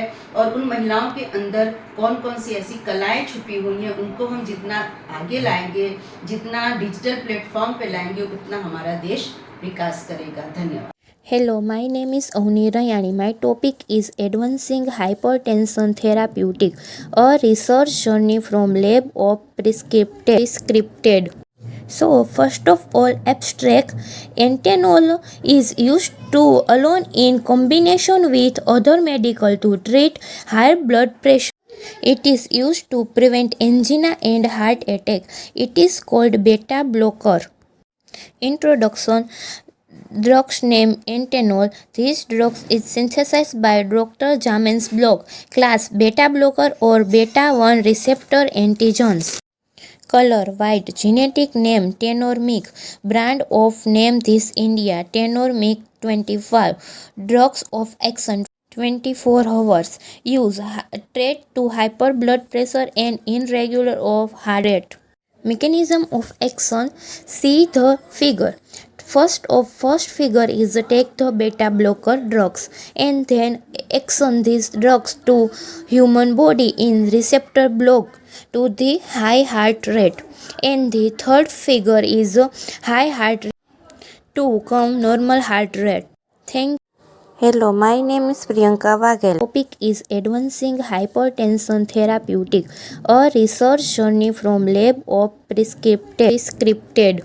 So, first of all, abstract ethanol is used to alone in combination with other medical to treat high blood pressure. It is used to prevent angina and heart attack. It is called beta blocker. Introduction. Drugs name ethanol. This drug is synthesized by Dr. Jamen's blog. Class beta blocker or beta 1 receptor antigens. Color white. Genetic name Tenormic. Brand of name this India Tenormic 25. Drugs of action 24 hours. Use treat to hyper blood pressure and irregular of heart rate. Mechanism of action. See the figure. First figure is take the beta blocker drugs and then action these drugs to human body in receptor block to the high heart rate, and the third figure is high heart rate to come normal heart rate. Thank.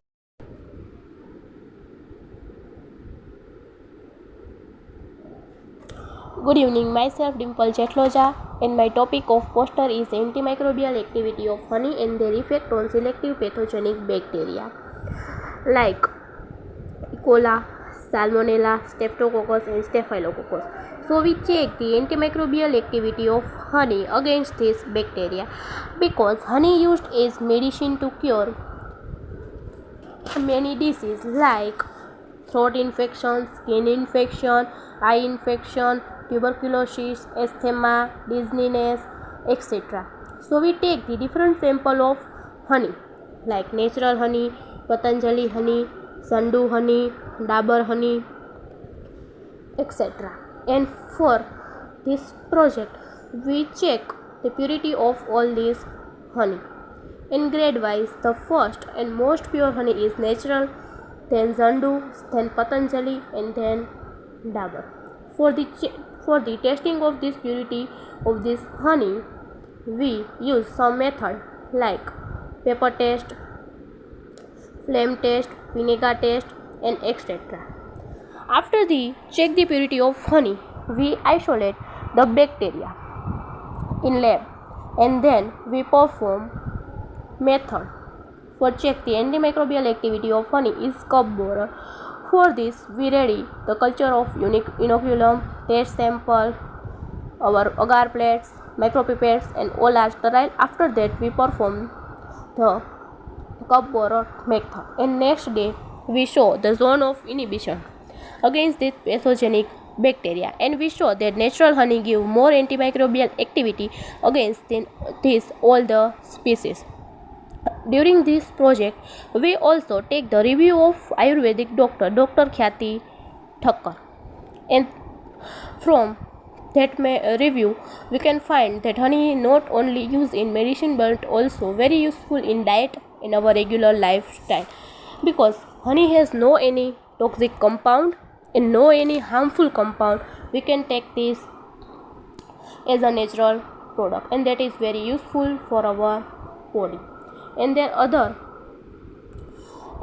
one point that clarify that ma'am us to he not take honey with any hot thing or directly with hot water. So thank you. Good morning everyone, myself Ms. Pavasadia. My topic name is antimicrobial activity of honey against pathogenic bacteria like E. coli, Salmonella, Streptococcus and Staphylococcus. Honey has a natural antimicrobial property due to its low pH, high sugar content and production of hydrogen peroxide. The present study is on honey product like organic honey, Chandu honey, Dabur honey, Patanjali honey. Honey is a natural product that has been with man since most ancient times. Honey contain 1080 biochemical compounds. Several studies disclosed that honey give numerous activity like antimicrobial, antibacterial, anti-inflammatory, etc. Honey used to cure many diseases like infected wound, burned, infected post wound, infected respiratory tract infection, etc. In this research, we first all check the purity test of all honey sample by various methods like water test, paper test, flame test, vinegar test, etc. After that, we first isolate 4 bacterial organisms: E. coli, Salmonella, Streptococcus, and Staphylococcus. Then we saw the zone of inhibition against this bacteria. We saw the zone of inhibition of E. coli in natural honey 2.5 mm in diameter. Then natural honey zone of inhibition against S. aureus 3.5 mm in diameter, and natural honey gives zone of inhibition against Staphylococcus 9 mm in diameter, and natural honey gives zone of inhibition against Salmonella species 2 mm in diameter. Then we plot the graph on the basis of this zone of inhibition. During this research, we concluded that natural honey gives maximum antimicrobial activity against E. coli, Salmonella, Streptococcus, and Staphylococcus. During this research, we take a review of Ayurvedic doctor. Ayurvedic doctor suggests that honey cannot take with hot things. It can take with chamanpras, and these used to cure many diseases like cold, fever, wound infection. In wound infection, we apply honey with mixed with ghee, and it used to cure many diseases.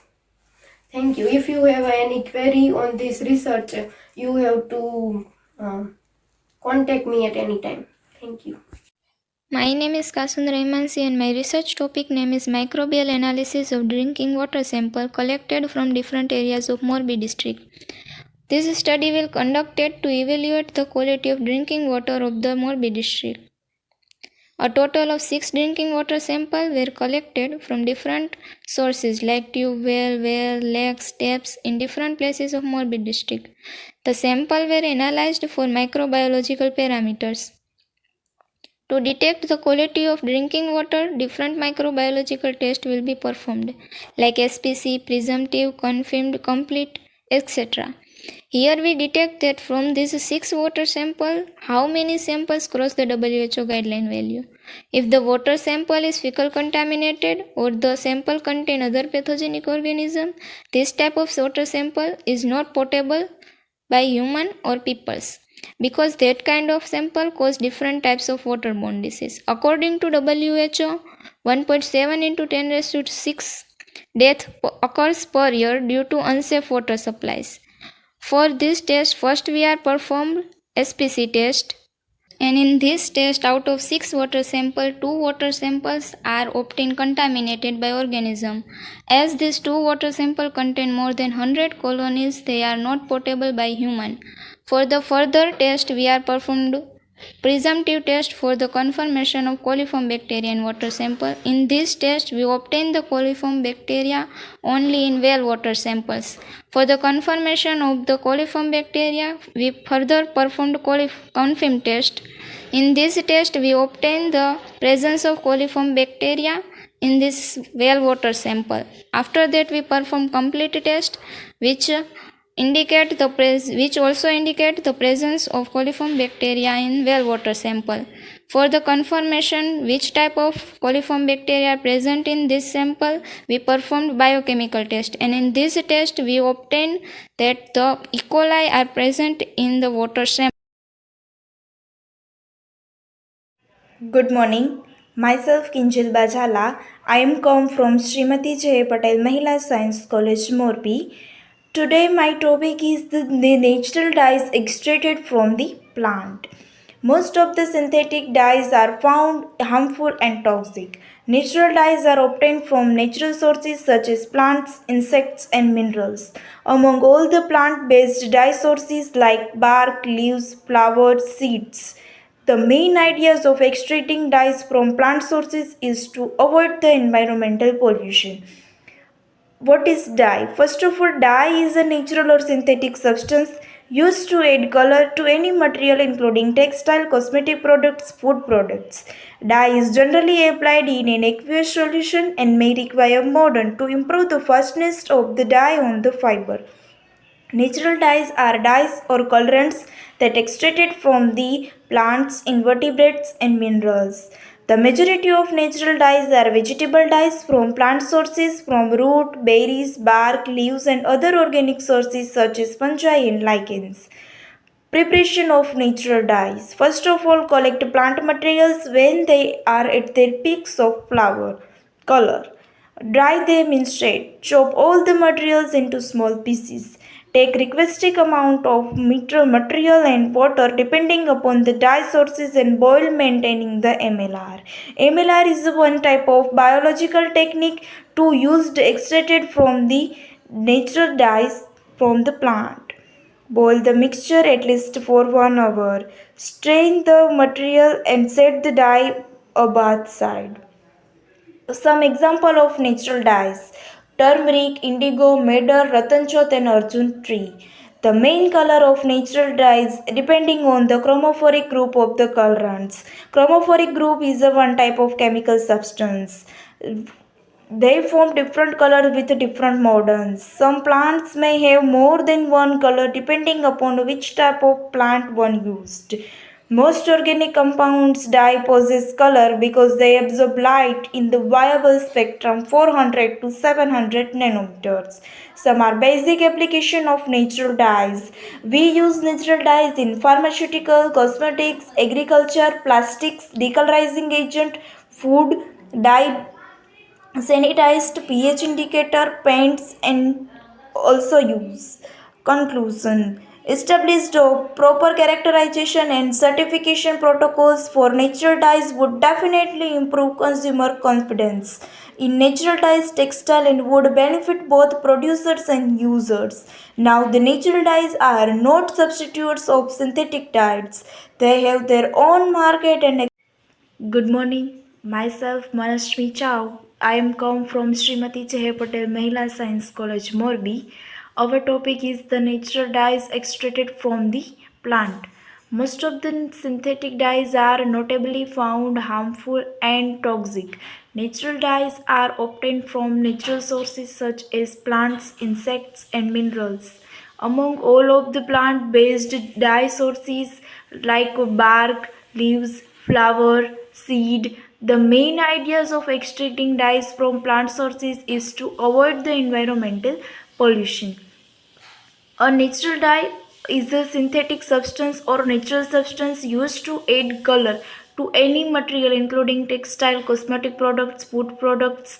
Dye is generally applied in an aqueous solution and may require mordant to improve the fastness of the dye on the fiber. Plants, invertebrates, called colorants. The colorants generally derived from the natural sources of plants, invertebrates, and minerals. The majority of natural dyes are vegetable dyes from plant sources from root, berries, bark, leaves, and other organic sources such as fungi and lichens. Preparation of natural dyes. First of all, collect plant material when they are at their peaks of color. Dry them in shade. Chop all plant materials into small pieces. Take required amount of materials and water depending upon the dye sources and boil maintaining into MLR. MLR is one type of technique extracting of plant dyes. Boil the moisture at mixture at the least 4 and 1 hour. Strain the material and set the dye both aside. Example of natural dyes is turmeric, indigo, madder, ratanjot, and arjun trees are examples of naturally plant. In this plant, we are extracted from the natural dyes. Reason behind the color of dyes: the main color of natural dyes depend on the chromophoric group of the colorants. They from different colors with different mordants. Some plants may have more than one color depending upon which part of plant are used. Most organic compound dyes process color because they absorb light in the visible spectrum 400 to 700 nanometer. Some are application of natural dyes. We are used in natural dyes to decoloring agent, food or plastics, agriculture, pharmaceutical, cosmetics, textile and paints. Establish of proper characterization and certification protocols for natural dye would definitely improve consumer confidence in natural dyes textile. Good morning. Myself Kinjal Bajala. I am come from Srimati J. Patel Mahila Science College Morbi. Today my topic is the natural dyes extracted from the plant. Most of the synthetic dyes are found harmful and toxic. Natural dyes are obtained from natural sources such as plants, insects, and minerals. Among all the plant based dye sources like bark, leaves, flowers, seeds, the main ideas of extracting dyes from plant sources is to avoid the environmental pollution. What is dye? First of all, dye is a natural or synthetic substance used to add color to any material including textile, cosmetic products, food products. Dye is generally applied in an aqueous solution and may require mordant to improve the fastness of the dye on the fiber. Natural dyes are dyes or colorants that extracted from the plants, invertebrates, and minerals. The majority of natural dyes are vegetable dyes from plant sources from root, berries, bark, leaves, and other organic sources such as fungi and lichens. Preparation of natural dyes. First of all, collect plant materials when they are at their peaks of flower, color. Dry them in shade. Chop all the materials into small pieces. Take requested amount of material and water depending upon the dye sources and boil maintaining the MLR. MLR is one type of biological technique to used extracted from the natural dyes from the plant. Boil the mixture at least for 1 hour. Strain the material and set the dye above side. Some example of natural dyes: turmeric, indigo, madder, ratanchot, and arjun tree. The main color of natural dyes depending on the chromophoric group of the colorants. Chromophoric group is a one type of chemical substance. They form different colors with different mordants. Some plants may have more than one color depending upon which type of plant one used. Most organic compounds dye possess color because they absorb light in the visible spectrum 400 to 700 nanometers. Some are basic application of natural dyes.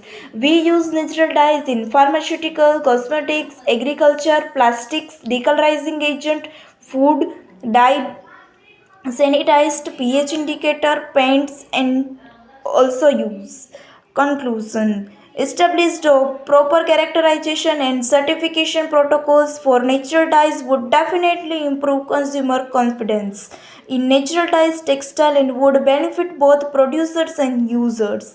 Now, the natural dyes are not substitutes of synthetic dyes, they have their own market and Hello everyone, my name is Kiran Parmar and my topic is El Nino and La Nina of Environmental Science Geography.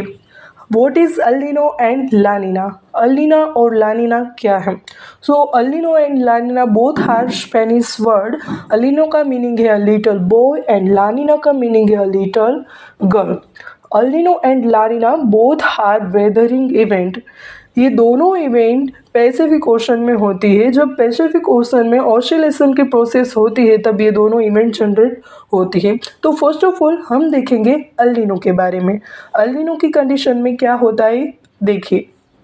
L Nino में Pacific oscillation में जब trade winds generate होती है, trade winds move to west to east side, मतलब trade winds Australia to south north America move होती है।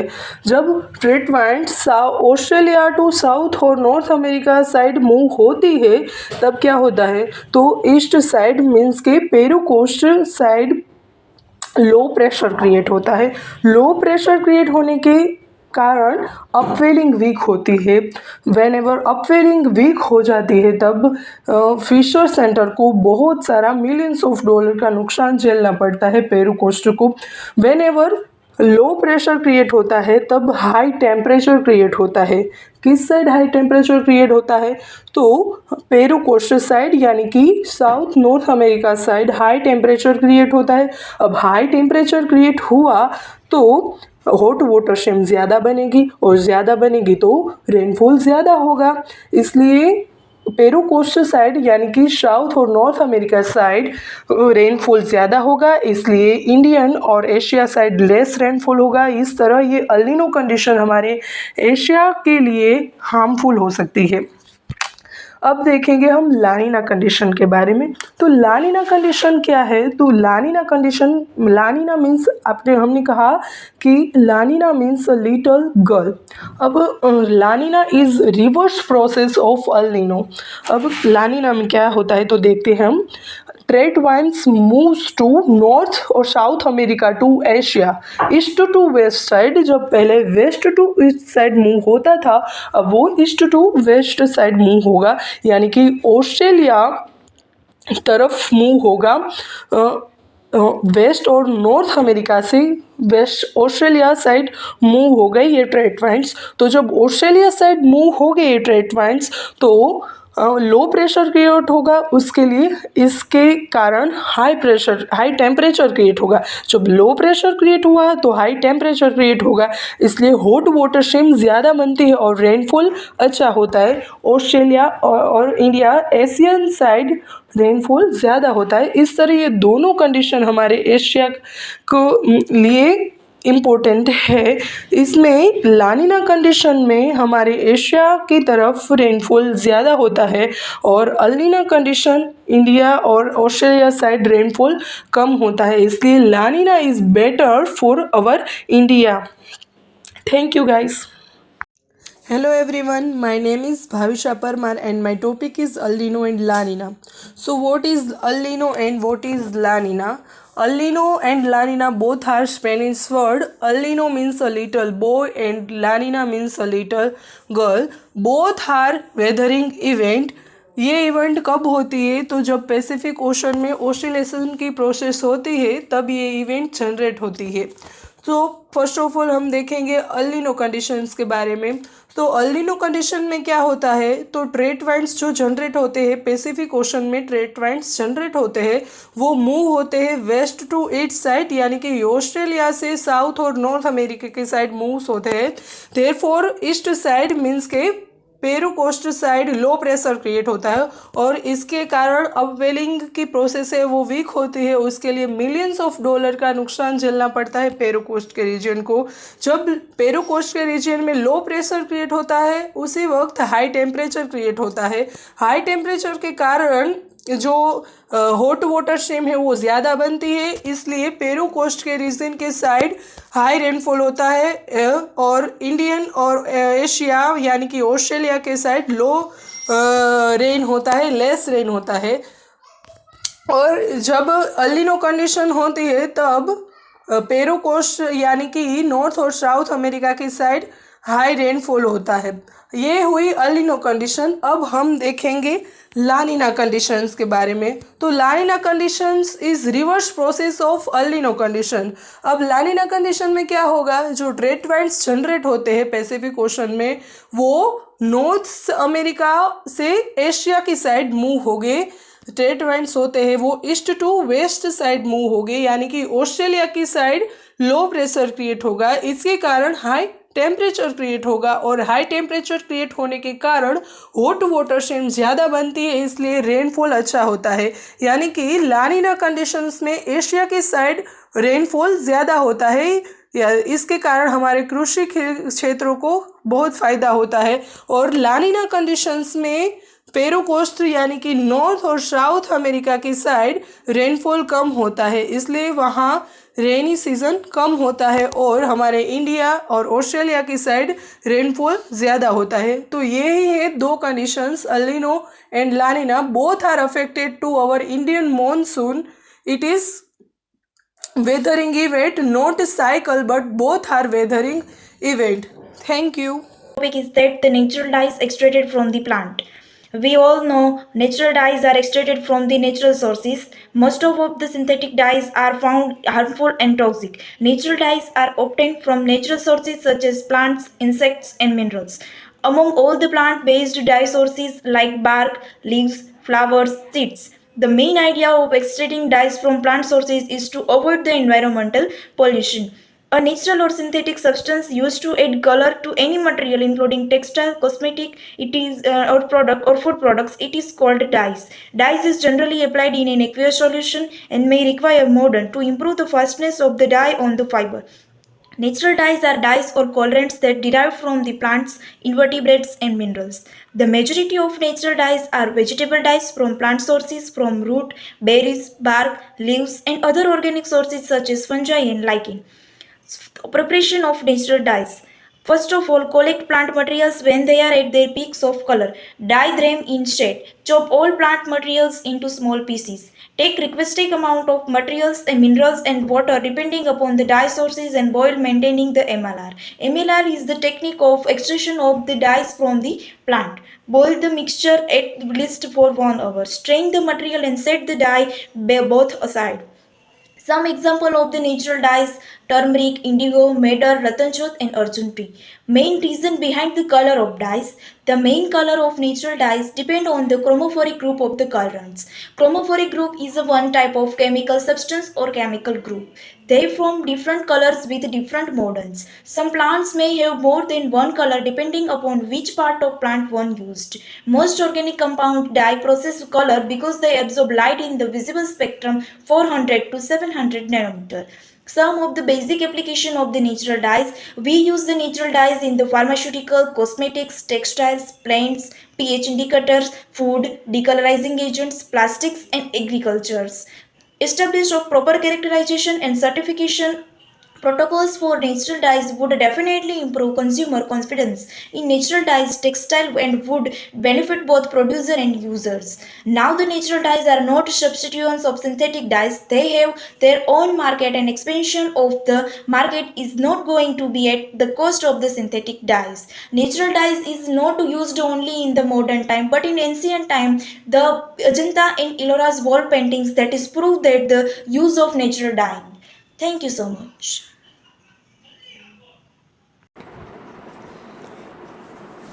Hello everyone, my name is Nancy Paraji. I am from SMD J. Patel Mahila Science College. I have today explained bipolar disorder. Bipolar disorder is one type of psychiatric illness. Bipolar disorder જે mania episode and sometimes manic episode are present. Bipolar disorder majority 15 to 19 years ages people વધારે જોવા મળે છે. Bipolar disorder એ એક એવો છે જેમાં તમને હાઇપોમેનિયા, મેનિયા, મેજર ડિપ્રેશન ને માઇનોર ડિપ્રેશન જોવા મળે છે. તમે હાઇપોમેનિયામાંથી જ્યારે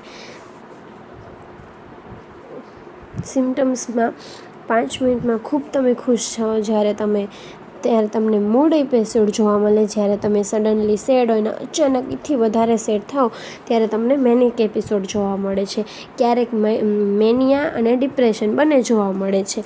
જ્યારે આની કોઈ ટ્રીટમેન્ટમાં તમે મૂડ સ્ટેબિલાઇઝર જેવી કે લિથિયમની, લેમોટ્રિગની, વોલ્પોરેટ જેવી ડ્રગ્સ લઈ શકો છો. અને એની ECT એટલે કે ઇલેક્ટ્રોકન્સલ્ટેટિવ થેરાપીનો પણ તમે યુઝ કરી શકો છો. મેજોરિટી પેશન્ટમાં 4S કરે છે, જે તમે સ્લીપ વગર, જો કોઈ મેડિસિન વગર કરવા મળો તો કે સ્ટ્રેસ નહીં લેવાનો, નીંદર પૂરી કરવાની, સબસ્ટન્સ નહીં લેવાનો અને મૂડને બેલેન્સિંગ કરી શકો છો, જેથી બાયપોલર ડિસઓર્ડર જેવી ઇલનેસમાં તમને કંટ્રોલ કરી શકો છો. બાયપોલર ડિસઓર્ડરમાં નોસેસિયા, વોમિટિંગ, ડિઝલનેસ, પછી હેડેક, પછી વોમિટિંગ જેવા તમને સાઈડ ઇફેક્ટ જોવા મળે છે.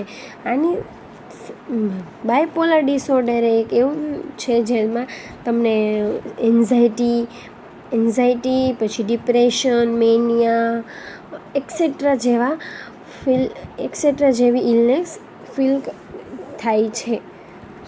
બાયપોલર ડિસઓર્ડર એ એક એવી વસ્તુ છે જ્યાં તમે થેરાપીથી કે વગેરેથી લઈ શકો છો. મેજોરિટી જ્યારે કોઈ પર્સનને એકલું એવી રીતના હોય એને તમે ન રાખી શકો. મેજોરિટી તમને એમાં જોવા મળી શકે છે.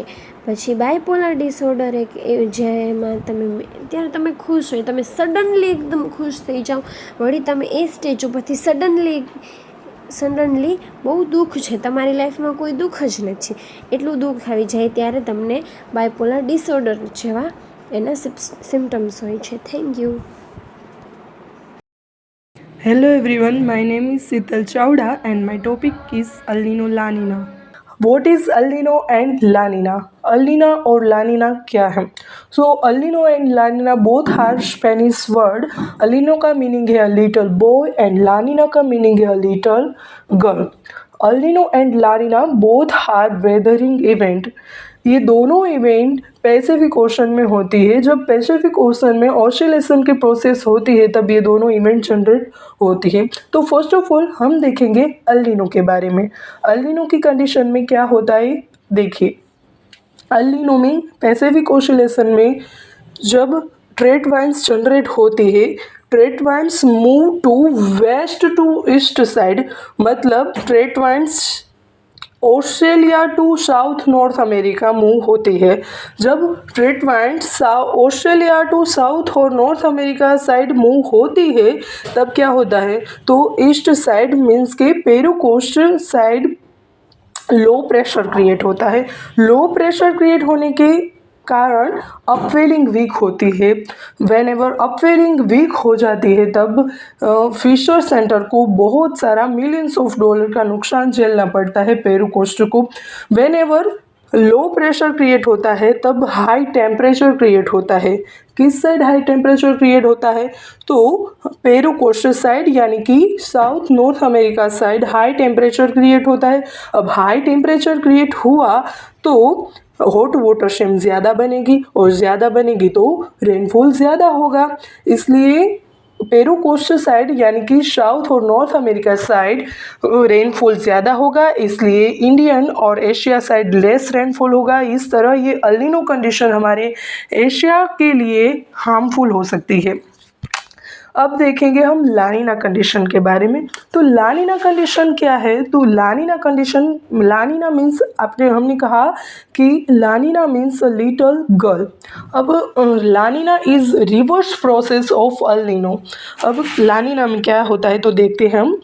Trade winds moves to north और south America to Asia, east to west side. जब पहले west to east side move होता था, अब वो east to west side move होगा, यानी कि ऑस्ट्रेलिया तरफ मूव होगा, वेस्ट और नॉर्थ अमेरिका से वेस्ट ऑस्ट्रेलिया साइड मूव हो गए ये ट्रेड वाइंड्स। तो जब ऑस्ट्रेलिया साइड मूव हो गए ये ट्रेड वाइंड्स तो लो प्रेशर क्रिएट होगा, उसके लिए इसके कारण हाई टेम्परेचर क्रिएट होगा। जब लो प्रेशर क्रिएट हुआ तो हाई टेम्परेचर क्रिएट होगा, इसलिए हॉट वाटर स्ट्रीम ज़्यादा बनती है और रेनफॉल अच्छा होता है।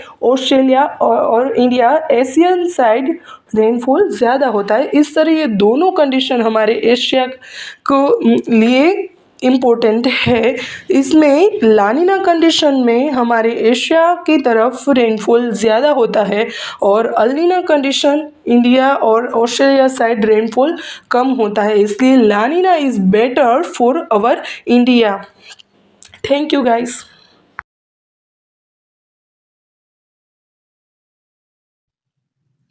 Good morning. Title of poster is Microbial Analysis of Drinking Water Sample collected from different areas of Morbi district.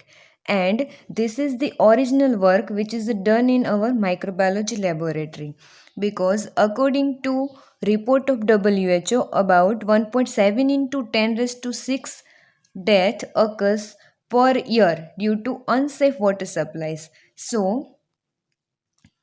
this study was conducted to evaluate the quality of drinking water, and for this analysis total 6 sample of the water was collected like Narmada, Machu Dam, Sajanpur well and tube well, etc. And here to detect microbial quality of drinking water sample, different test was also performed like SPC, presumptive test, confirmed test, completed test, etc. And here different media was also used for performing this different type of the test like MLBB, BGLB, EMB. And then after we perform biochemical test also, and original results of this test was already present here in this poster. You can observe here. This is the test of the result of the presumptive test. Then after this all are the original results of the confirmed test, completed test, and this is the biochemical test results, right? So then after finally we concluded that from collected of the total 6 water sample, only well water sample is not potable because coliform is present in this drinking water sample, and other 5 samples are safe for use as a drinking water. Thank you. Activity of honey against this bacteria, because honey used as medicine to cure many diseases like throat infection, skin infection, eye infection, tuberculosis, asthma, dizziness, etc. So we take the different sample of honey like natural honey, Patanjali honey, Sandu honey, Dabur honey, etc. And for this project we check the purity of all these honey. In grade wise, the first and most pure honey is natural, then Zandu, then Patanjali, and then Dabur. For the testing of this purity of this honey, we use some method like pepper test, flame test, vinegar test, and etc. After the check the purity of honey, we isolate the bacteria in lab, and then we perform method for check the antimicrobial activity of honey is cup borer. For this we ready the culture of inoculum, test sample, our agar plates, micropipettes, and all are sterile. After that we perform the cup borer method, and next day we show the zone of inhibition against this pathogenic bacteria, and we show that natural honey give more antimicrobial activity against this all the species.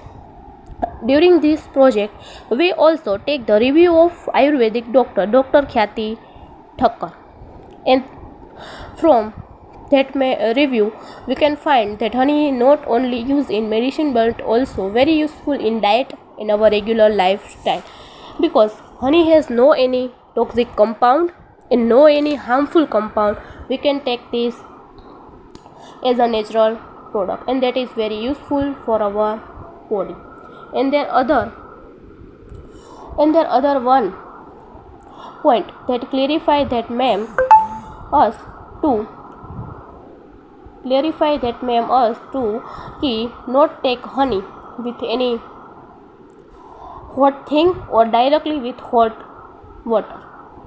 So thank you.